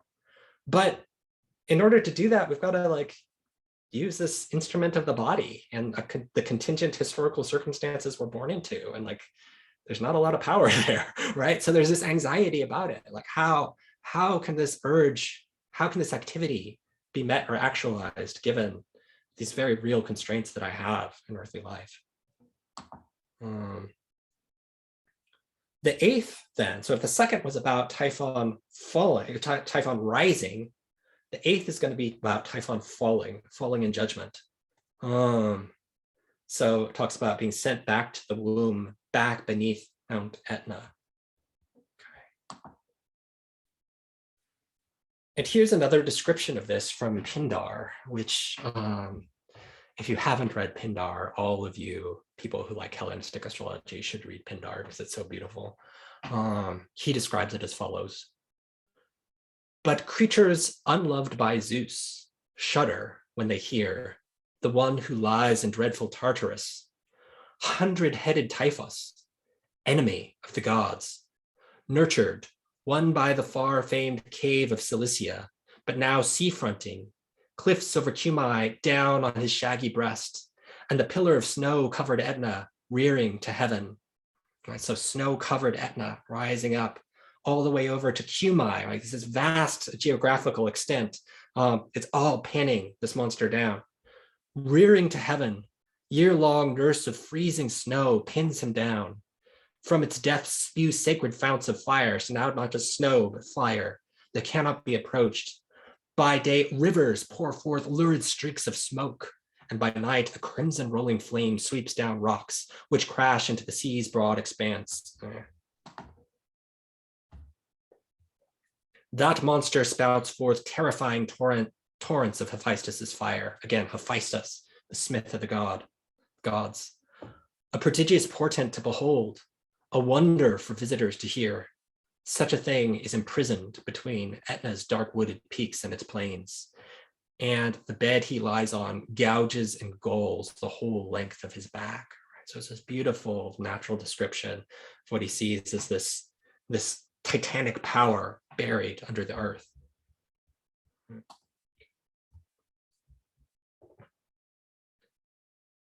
So it's this, here we have an anxiety about facing judgment for our lives. So we've tried to do the thing, and then we realize like, yeah, and the thing will be done. And what did it amount to, right? And it's this ambiguous nature of Typhon's abode. On the one place, it's a place of punishment. On one hand, it's a place of punishment, right? So it's like, yeah, rose up against Zeus, got struck down. Serves you right? You know, don't defy the gods. But on the other hand, it's a source of mystical power. It's a holy ritual site. This Cumaean Sibyl talks about Cumae. That's where Aeneas was said to consult with Sibyl and go down to the underworld and see the fate of his father's soul and the destiny of Rome, right? And see kind of the entire map of the cosmos and how the soul's journey unfolds. It's also said to be the source of Hephaestus's fire. And Hephaestus was said to be the first divine smith. And there's an ancient connection between the shaman and the smith. And there's something about this power here over the unseen realms. Hephaestus even made the instruments of the gods. He gave them some of their power, right, by their tools. It's facing death and judgment. And here, I think Heidegger captures this kind of anxiety when he talks about being towards death, right? So we're not talking about the kind of anxiety that's having to do with just, I won't be here anymore, right? The same way that another animal dies or an object breaks. It was and then it isn't. That can be scary, right? But it's not the same kind of anxiety he's talking about. Here, he's talking about death as this mode of possibility that pervades or permeates our entire existence. It's that one thing that closes down all our possibilities, right? So given that we're temporal beings and always facing a future, death is the kind of thing that will remove all further possibilities to it, right? It'll make us into a whole. We're forever unwhole, but it will make us whole. And it's that whole that's terrifying, because then you can't do anything about it. And you have to kind of face what kind of sense one can make of it, right? What did it mean, this life as a whole? Right. So here's a description of Dasein here. As soon as Dasein, or their being, exists in such a way that absolutely nothing more is still outstanding in it, then it has already for this reason become no longer being there. So that by the time of death, like once there's no more future for it or no more possibilities or nothing still outstanding, once it's finally reached wholeness, it's not that thing anymore, right? That's the kind of nature we have as humans. Its being is annihilated when what is still outstanding in its being has been liquidated. As long as Dasein is as an entity, it has never reached its wholeness. But if it gains such wholeness, this gain becomes the utter loss of being in the world, right? We only have it once it's gone. In such a case, it can never again be experienced as an entity.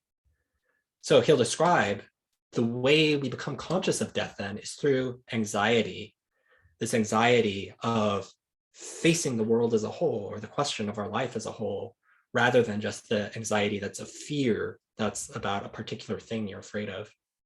So I'll skip these quotes here so we can move on. Happy Fortune and Daimoni are the next places, the 11th and the 5th, the axis of Jupiter and Mars. So this is going to be standard. The 11th, it's continually rising. It's continually rising. So let's call it happy fortune. Let's put Jupiter there. So I'm not going to read this. You can read that on your own. So this is a standard kind of thing. Zeus or Jupiter rejoices in this place, the 11th. The 5th is different. So let's look at that. It's a very interesting account that Manilius provides. Like this temple, i.e. the 11th, the 5th is, with an inverse likeness, is that which is thrust below the world and adjoins the nadir of the submerged heaven, and which shines in the opposite region, wearied after completion of active service. So here the word is like militia, very militaristic, right? It is again marked out for a further term of toil, as it waits to shoulder the yoke of the cardinal temple and its role of power. Not as yet does it feel the weight of the world, but already aspires to that honor. This seat the Greeks call daimoni, a rendering of the name in Roman speech is wanting. Lay carefully in your mind the abode and the divinity, numen, again, this power, and appellation, momen, of the puissant abode, so that hereafter the knowledge may be put to great use. So again, the usus, the reality of it. Here abide largely the changes in our health and the warfare waged by the unseen weapons of disease, wherein are engaged the two powers of chance and Godhead, affecting this region of uncertainty on either side, now for the better and now for the worse. Right. So for Manilius, the 5th place is given to Mars, not to Venus. And I'd like to make an argument for this because he doesn't state this explicitly, but I think a pretty compelling case can be made that Mars should be assigned to this place and that Manilius intends this. So the first argument is Manilius suggests that a deity resides here, right? He suggests that a deity resides here. There's something that has this numinous power, just like Saturn did. A deity resides in this location. And Mars is the only other planet that's not mentioned explicitly in his account. It's our only remaining option, right? So it'd be weird if he assigned planets, 6 of the planets, but just left Mars out completely, right? So we have one left, and he says there's a god here. It makes sense that, like, yeah, he's going to use the one remaining option and stick it there. So that's one argument. Another is the other locus of the daimoni is occupied by a malefic, right? So Saturn was in daimoni. It's occupied, it's a malefic and it resides there. And thus it makes sense that Mars, our only other remaining malefic, would reside in daimonium, right? We're going to put another malefic here. And a similar argument can be made from both places being marked by their use or their reality versus appearance, right? So both malefics are going to have this kind of function of showing us a deeper kind of reality. Furthermore, third argument, the descriptions of the abode are clearly martial. They have a Mars-like character, right? There are martial significations. It's wearied by its militia service. It's a place of power, potentis, and it carries out the secret warfare waged by unseen weapons of disease, right? So all of the significations where he's asking us, like, yeah, wink, wink, guess what god is here? Like, it seems most likely Mars, right? It's going to be the god of war. And then finally, from a phenomenological level, he marks it as a place of weariness, right? We've made one whole turn of the circle, and you're going to have to do it again. What are you going to need in that place? You know, how are you going to survive there? You're going to need the tenacity of a warrior. You're going to need something like Mars in order to really make use of this kind of position here. Right. You might wonder, like, I really liked the 5th house as being one of creativity and children. And I want to argue that you can use Manilius's framework to retain that. And you can use that using some insights from Plato's Symposium. But if you're curious about that, we can talk about that in Q&A. Okay, let's talk about the systematic unity of Manilius's account. So first, so we've looked at all the details of this here. Let's arrange our thoughts. So first, it's clearly thoughtful, right? At least I would argue that. This is a thoughtful account. Think of Manilius's justification for assigning Saturn to the 4th and Rhetorius for assigning Saturn to the 12th, right? You've got an argument with Manilius that Saturn, the primal Titan father, rules the place of paternity and foundations, right? That makes sense. If this is sketchy and aberrant and just weird poetic logic, right, then you should also reject, at least in my opinion, Rhetorius's claim that Saturn should reside in the 12th because the 12th is a place that happens before birth and water breaks before birth and Saturn rules water and thus Saturn rejoices in the 12th, right? If Manilius's justifications are sketchy, then so is Rhetorius, right? Even more so, I would think. Okay. Notice, as the title of this talk suggests, that it's a turning round of the sky. Instead of living on the realm of fortune, having fortune beneath our feet and looking up to the daimon, in this perspective, we are rooted in the realm of daimon and looking up at the realm of fortune, right? So it's a different orientation, and it's indicating that there's a kind of conceptual unity here.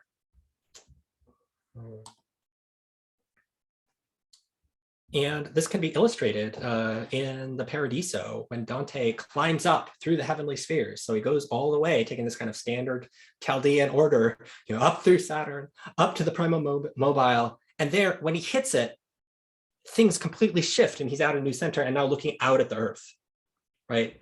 So he's looking now from the metaphysical center rather than the physical center of the cosmos in the ancient world. There's a quote from C.S. Lewis that's really beautiful about this changing of perspectives, but I'll skip that for the interest of time.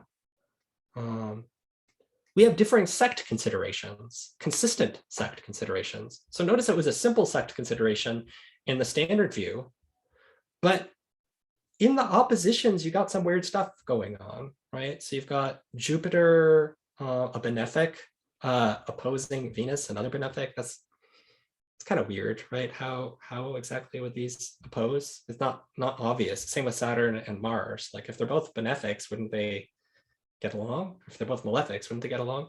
Well, here, look what happens.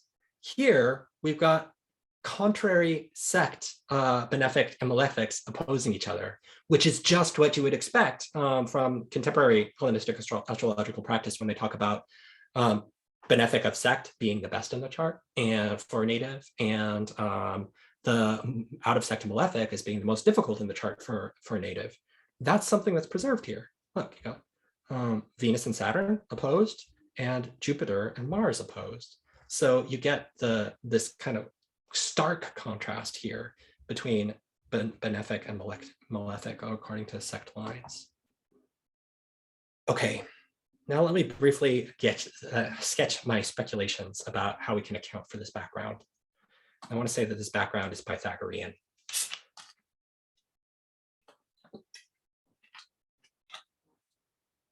So I think we can explain the totality of Manilius's picture from a Pythagorean perspective.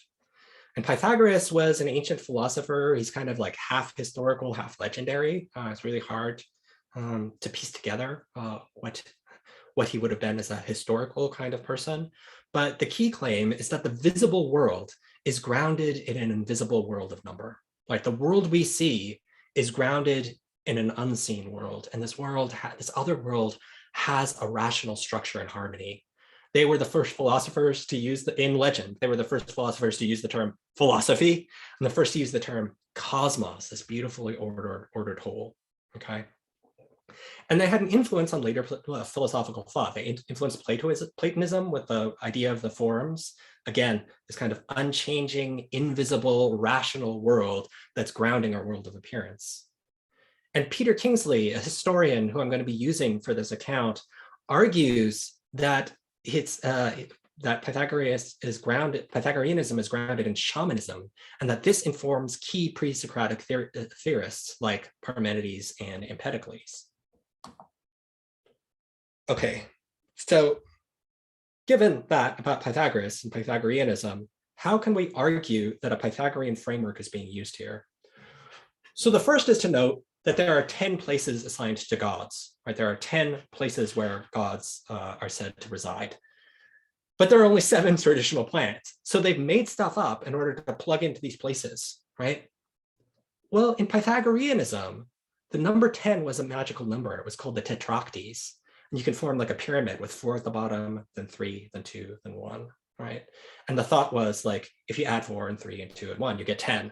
And this is a magical kind of holy number. And Aristotle accused the Pythagoreans when they were doing astronomy of just inventing planetary bodies, like the counter Earth, in order to make the number of planets in the solar system into 10. So you have an accusation of them doing precisely what would have happened here, right? Adding additional points that are unseen to make it reach the number 10, which is holy. Side note about whether we can plug the modern planets in there. Is it possible? We can talk about that in Q&A. Let's see.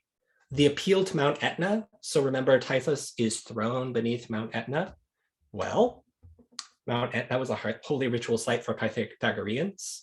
It was associated in the mythology also with the Cumean Sibyl that was said to be connected to it through a vast underground network of caves.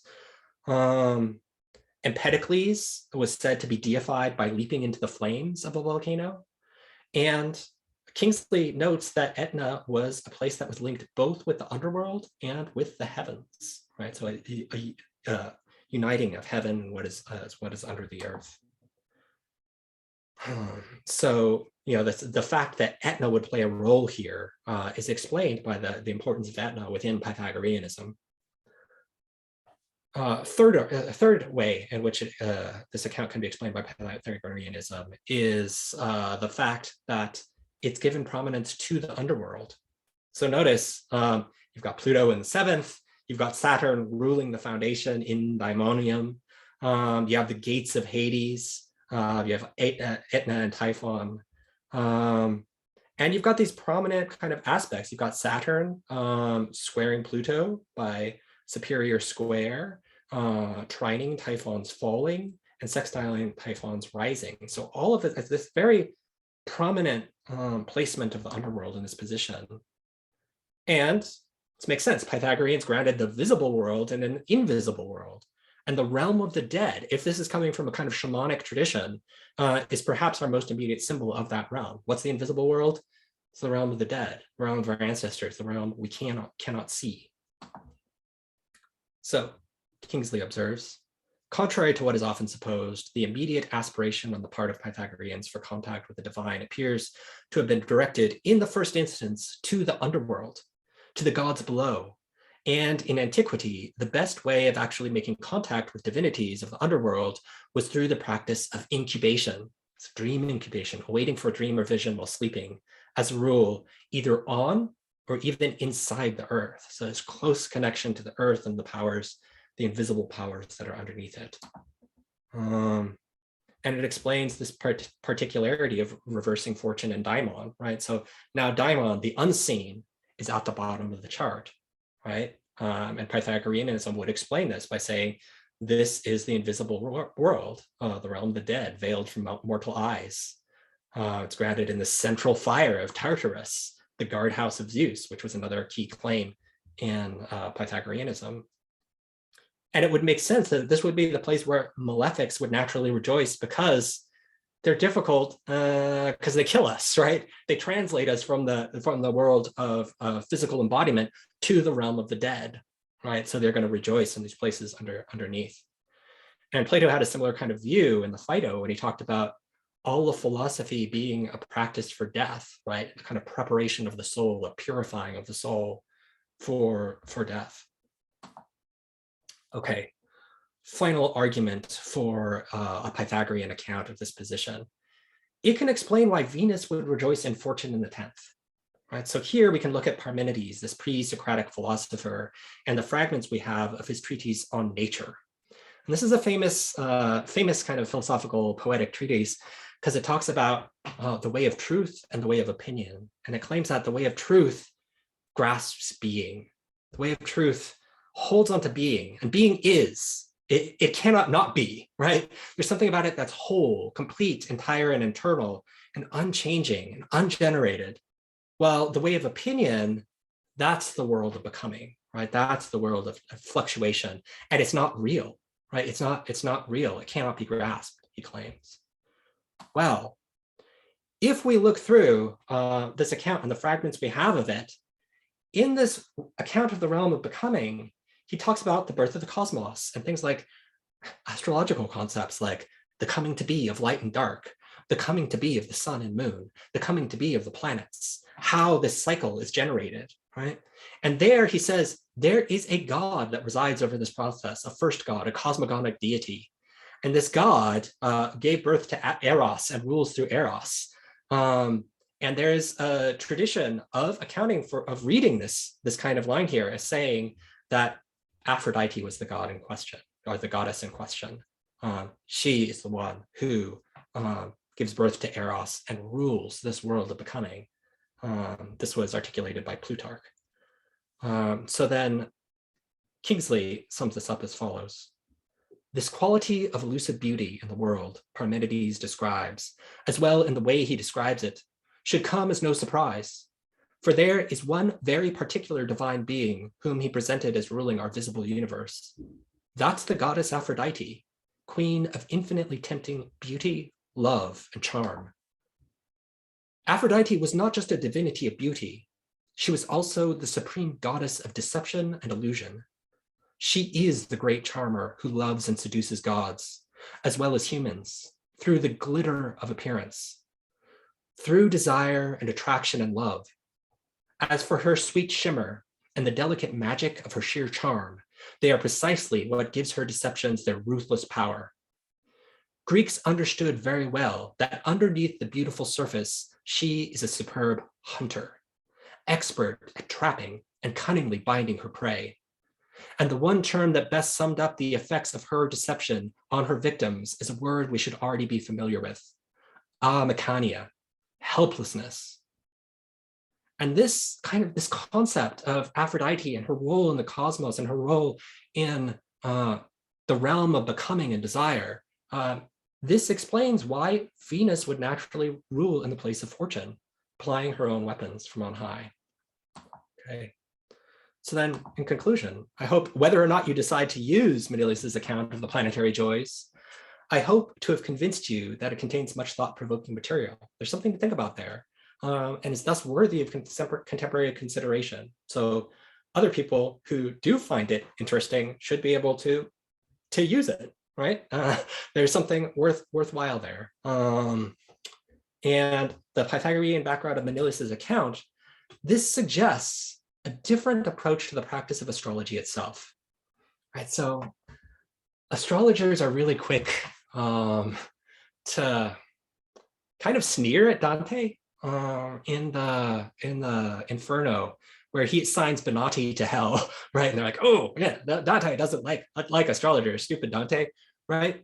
But if you notice in this place in hell, the punishment is having his head on backwards, right? So if we approach this poetically, not saying that like there's really like eternal suffering or something like that, but just like poetically, is there a sense in which the practice of astrology can get our orientation in the wrong way? We could be looking at things from a perspective that's not really conductive to the true good, right? And I think this Pythagorean background of Manilius's account should let us entertain this question. So in keeping with that, I want to close just with another articulation of this kind of alternative vision, one that's captured by T.S. Eliot in one of the Four Quartets. That's one of my favorite poems. But it talks about this kind of different orientation that one could have to astrology and time. So it goes as follows. To communicate with Mars, right? So the stuff we want to do, look at Mars, where's Mars placed? Converse with spirits, to report the behavior of the sea monster, describe the horoscope, what we do, horoscopate or scry, observe disease and signatures, evoke biography from the wrinkles of the palm, and tragedy from fingers, release omens by sortilege or tea leaves, riddle the inevitable with playing cards. So notice here, omens, we can have an omen-focused astrology and like try to read the future, this one branch of astrology, right? Or dissect the recurrent image into preconscious terrors, to explore the womb or tomb or dreams. Again, now we've got this other approach to astrology, psychological astrology, right? The archetypes, the kind of Jungian vision. What were these archetypal matrices, right? Of womb and tomb and the meaning of our dreams. All of this, right? It seems like it's summarizing all these practices And then he moves on. All of these are usual. They're usual. They're not the supernatural, kinds of powerful things. They're usual. What? Pastimes and drugs and features of the press. They're things that are they function and are just kind of regular cultural exchange, right? You read your horoscope, you go amuse yourself with a YouTube video or something, you distract yourself. They're pastimes and drugs and features of the press, and always will be. Some of them especially when there is distress and perplexity, whether on the shores of Asia or in Edgware Road. Men's curiosity searches past and future and clings to that dimension. But to apprehend the point of intersection of the timeless with time. So think of that thin point, right, between the rise and the fall, is an occupation for the saint. No occupation either, but something given and taken in a lifetime's death and love. Ardor and selflessness and self-surrender. For most of us, there is only the unattended moment, the moment in and out of time, the distraction fit, lost in a shaft of sunlight, the wild time unseen, or the winter lightning, or the waterfall, or the music heard so deeply that it is not heard at all. But you are the music while the music lasts.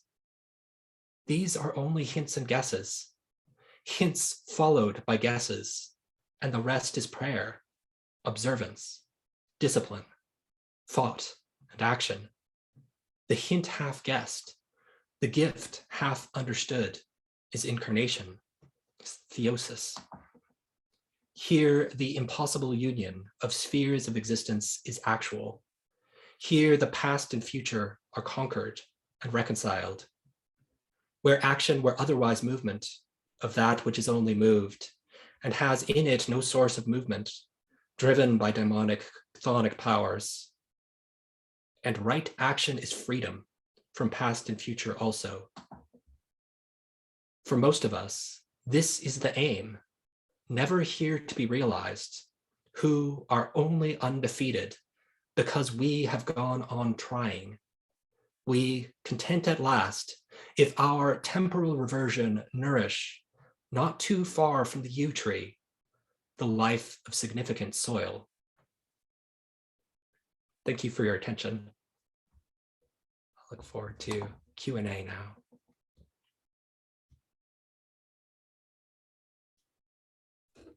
Thank you, Peter. That's been really interesting, and people seem to have been really enjoying it. So we do have some Q&A questions that have come in. I had to step out for a moment to attend to someone at the door, so apologies if you already covered this point, but did you talk about Pluto ruling the descendant if No, Pluto as a planet hadn't been discovered yet? No, but we could right now. Yeah, so it's something that's worth pondering, right? So we've got these 3 additional places without planets in them, and then in modern astrology we have 3 additional planets, right? And these 3 additional planets seem to have a very interesting resonance with these places. So Pluto, god of death, and then in modern astrology being associated with like archetypes around like sex and death and so forth. Well, where could that rejoice? So it could rejoice with Pluto, right? In this place that's associated with things like sex and death, right? And then we have these 2 abodes of Typhon. One is Typhon rising up in a kind of Promethean challenge to fight the status quo, right? We've got Uranus, that's associated with this kind of Promethean figure that's wanting to a revolution, going to change and upheaval. So it seems like that could fit in the 2nd. And then the 8th, we have this place of decline, falling into death. Typhon, those descriptions of like how it all melted away. And you can have like, possibly like this kind of like Neptunian melting and blurring of visions in this kind of way, this kind of spiritual rapture being consumed. Yeah, or if you want Neptunian delusion, like the delusions of Typhon, and that he sees the delusions as delusions as he falls into death, right? So we have this interesting parallel there. And then what I was wanting to play with that little meme of the ancient aliens guy was like, well, if you believe that astrology can be predictive, why not believe that Manilius has predicted these new planets? So that was the quandary there, or the question. Okay, but in the first chart, in the first diagram that you displayed with the joys, so Manilius does mention Pluto, but he's referring to the mythology, but then some things can be extrapolated about Pluto, the planet. Is that correct? Yeah. So it's more like coming through like the archetypal resonances of the places with the archetypal resonances as they've come through in like modern psychological astrology of the planets. Okay, thank you, Peter. Okay, so next question would be, would Typhon rising be compared to the north node and Typhon falling to the south node? Yeah, you could do that if you wanted. I've noted that I've heard some people say that ancient astrologers associated Typhon with the nodes, and then you'd have a clear association there. I'd be hesitant to say that myself, just because I haven't been able to find the sources for that. But I can see how there'd be an archetypal resonance there. And if one could find the sources and articulate them, that would be a really good kind of fitting place for those. I would like that. Okay, next question is, would Saturn's placement in the fourth place be equivalent to an absent father? Like, could that be the basis for a modern interpretation? Yeah, one could, right? But possibly, yeah. So like one aspect of it could be like, it's this dejected thing. It's like cut off. It's like away, this kind of principle of paternity that's lost, right? But I also wouldn't want to lose in that also this kind of like sense of like mystical power from that. So in the same way of like, the absent father, you can think of like the absent fatherland, right? If we think of like in a religious sense of we have a citizenship in heaven or something, and then this like yearning or homesickness for this other realm. So it could just, I wouldn't want to lose that kind of more forceful power with it as well, but it could fit. Yeah, it's definitely an application. Loss of the fatherland, I like that. Okay, next question has a comment attached. I'm loving everything you are presenting here, Peter. My question is, with Mars having their joy in the fifth, are we modifying the topics of the fifth house? Yeah, and it does seem like, and this is an interesting place to talk about that kind of Platonic piece from the symposium, right? So all Manilius explicitly gives us is like, this is a place of unseen warfare by disease, right? It's a place where you're waiting to pick up further toil. It's a place of like exhaustion, right? So then it seems like, oh, man, I really liked the fifth house and having it as a place of like creativity and also children, right? And I want to argue that if you wanted to, you can retain those others within the Manilian model, because both children and creative works were said by Plato, possibly invoking a kind of like the Pythagorean tradition through the mouth of Diotima, who's this priestess, that these are attempts by humanity to grasp the eternal. What we want is to hold the good, the true eternal good, forever. That's what we want. That's the true object of our desire. But because we're in time, we have to make do with kind of surrogates for that. And she claims that the two prime surrogates are having children, right? Because this keeps the cycle going. This is how humanity can keep going and the cycle can keep spinning. Or like through creative works, it's like, what are you doing it for? You're doing it for glory, and a glory that will last through the ages, that will hold up once you're dead, right? That will go further, or possibly like progress the culture, right? Well, then still, so like these are associations with desire then. But then how can we lash that into the concept of like hidden warfare of disease? Here we get the quote. So I'm going to try to backtrack my slides a bit. Let's see if I can get to that quote.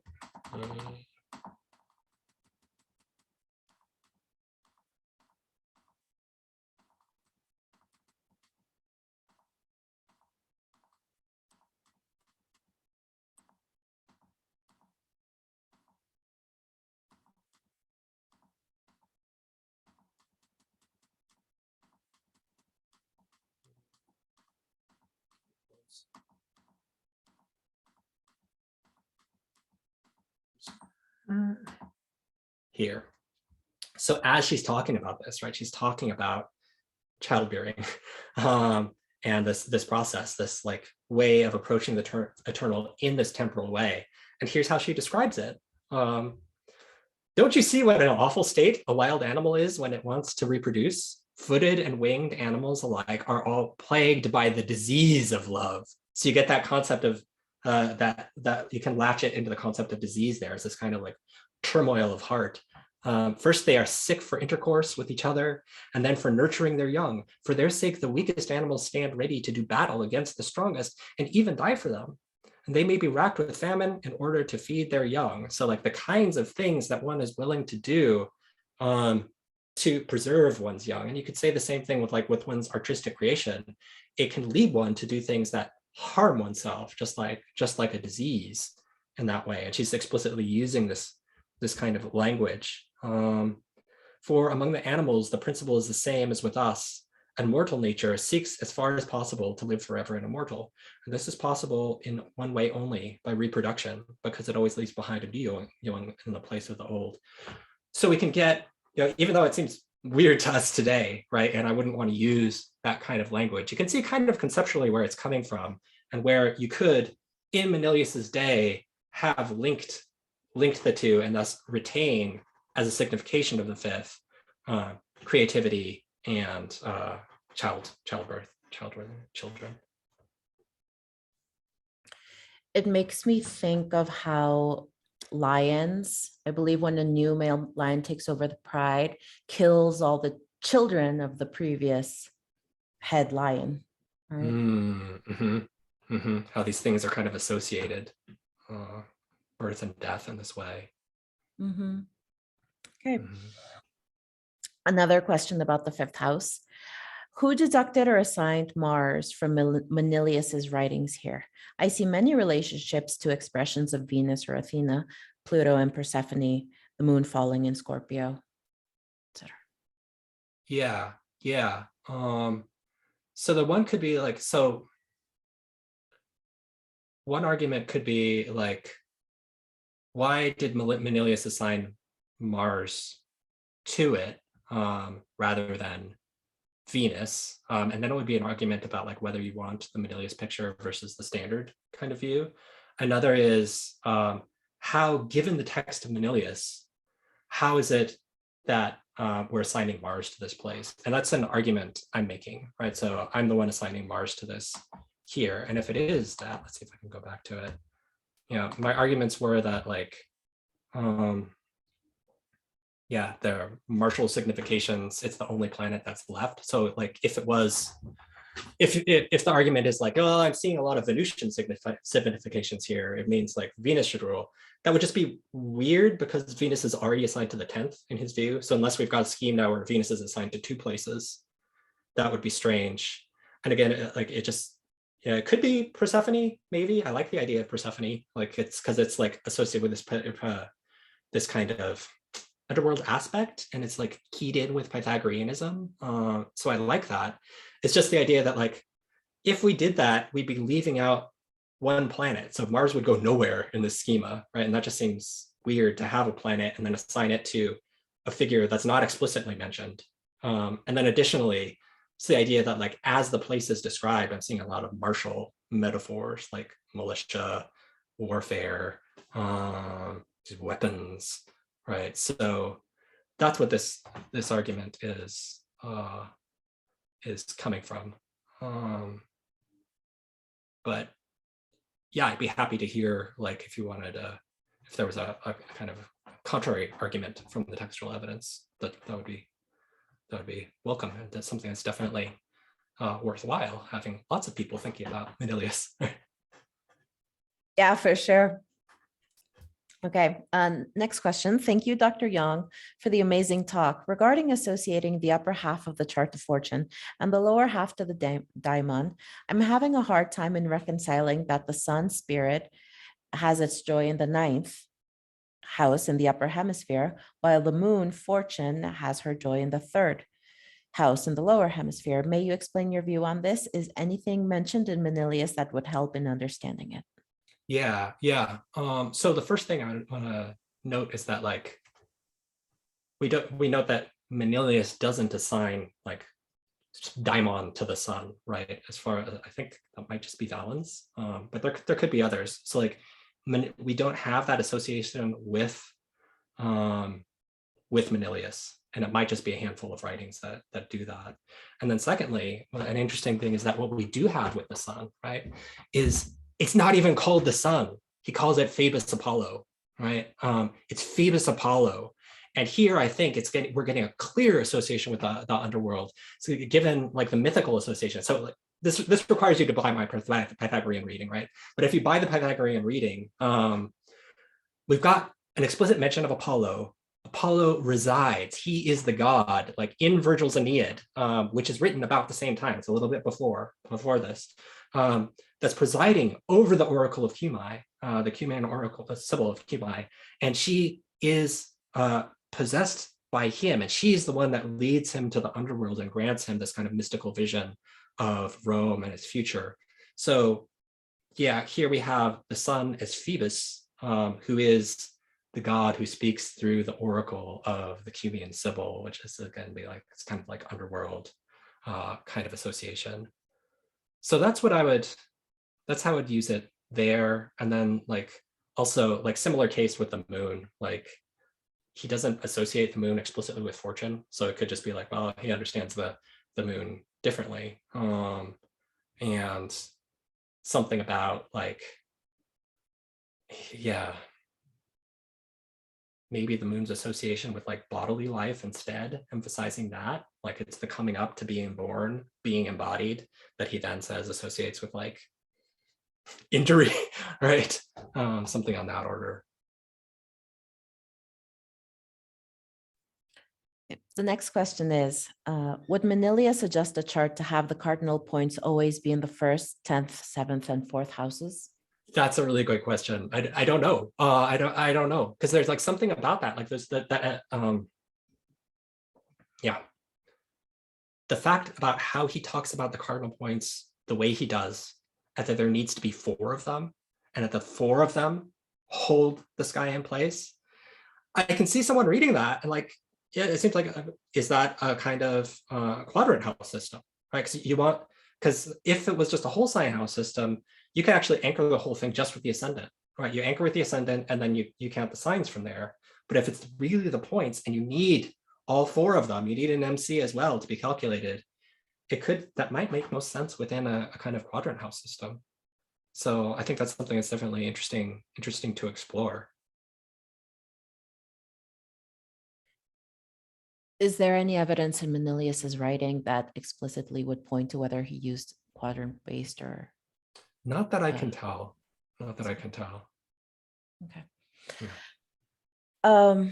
So another question, how can we reconcile the idea of the joys and the actual practice?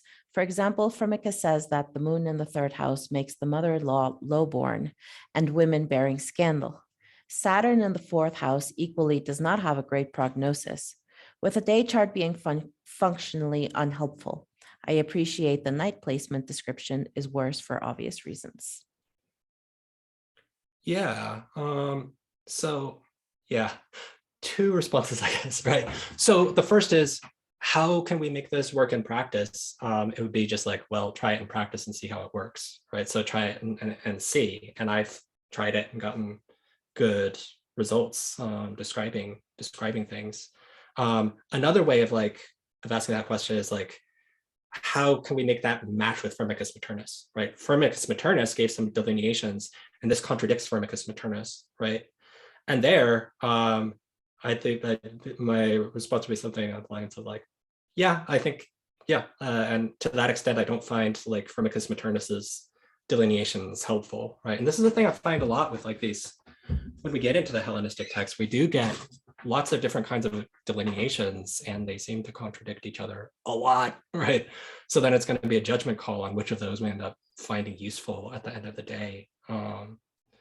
So, and again, like if Firmicus has been working for you, like keep on using this. Like this is not a, you know, calling you to like completely upend your practice, right? But just I guess like testimony that like I have found it like practically useful when I try it, like just maybe like a kind of like temptation to be like, hey, why don't you give it a try? See what happens.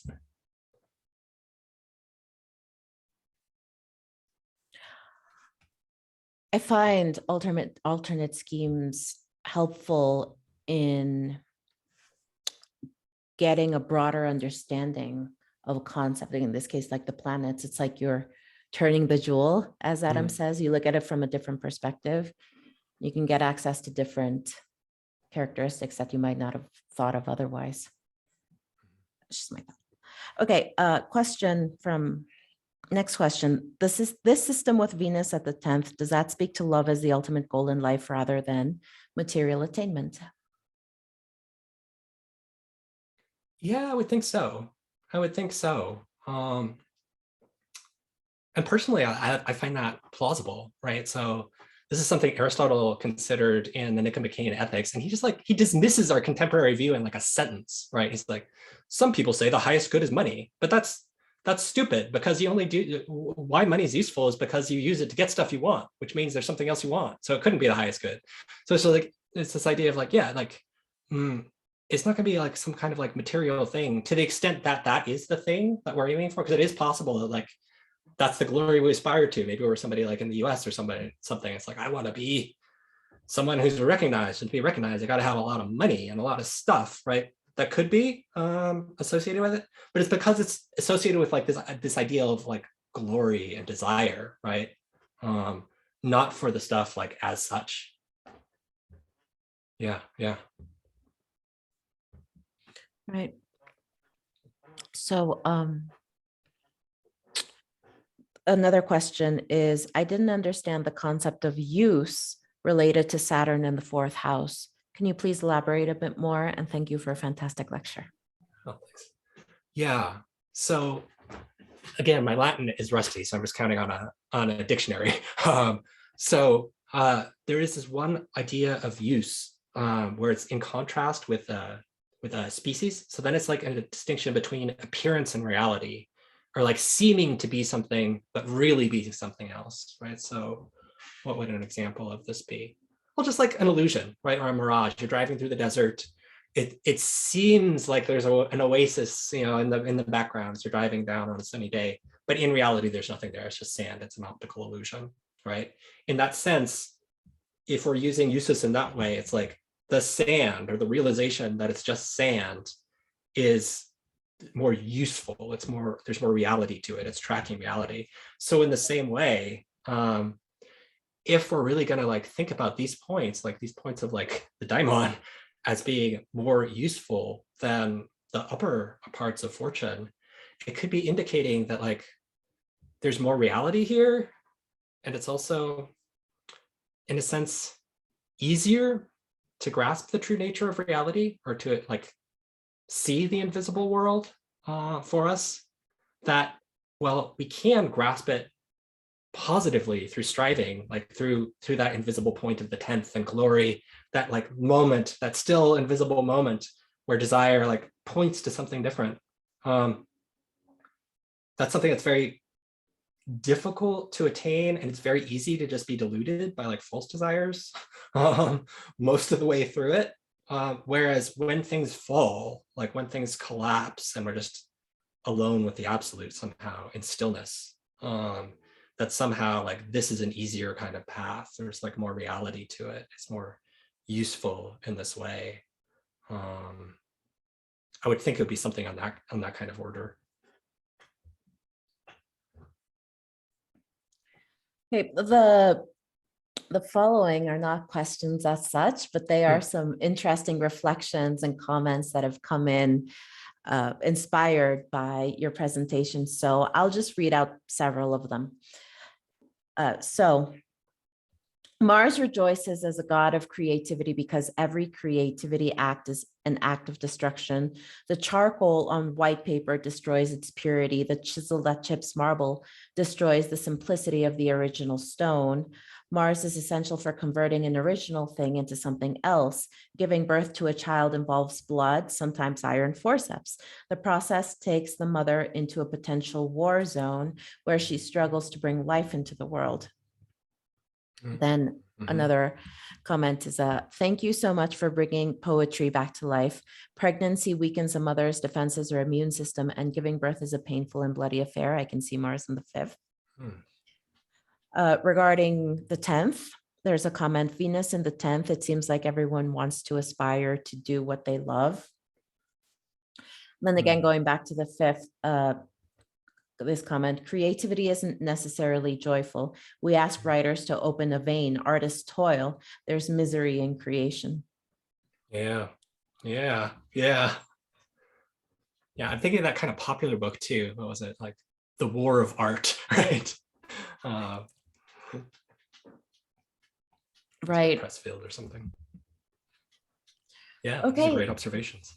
Yeah, great comment. Seems people's imaginations have been sparked. Nice. So thank you everybody for submitting your questions. I will take back the screen for a moment. Do you have a last slide or something with like your website and stuff, or should I just refer people to the events page for that? Just refer people to the events page because I didn't make a slide for that. Okay, I shall do that now.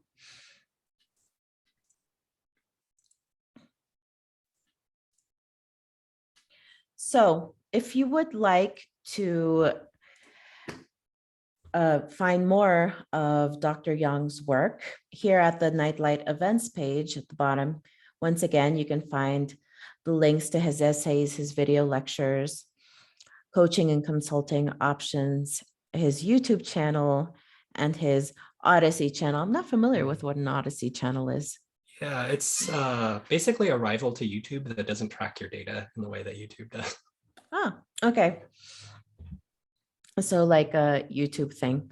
The replay of this talk will be available here on the Nightlight events page for the next 7 days. The replay link will probably go up tomorrow.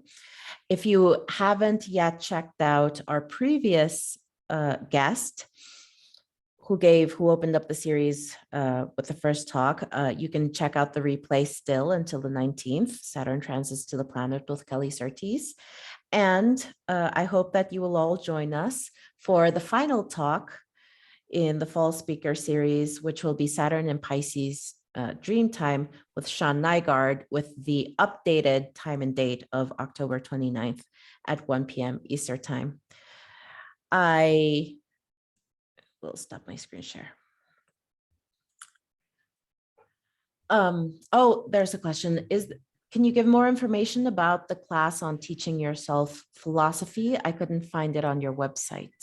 Okay, it's because it's not finished yet. So that I'll launch the beginning of next year, and you'll be able to find it on my website then. Thank you for asking. That's really glad. So continue to stay tuned. Yeah. With Dr. Peter Young.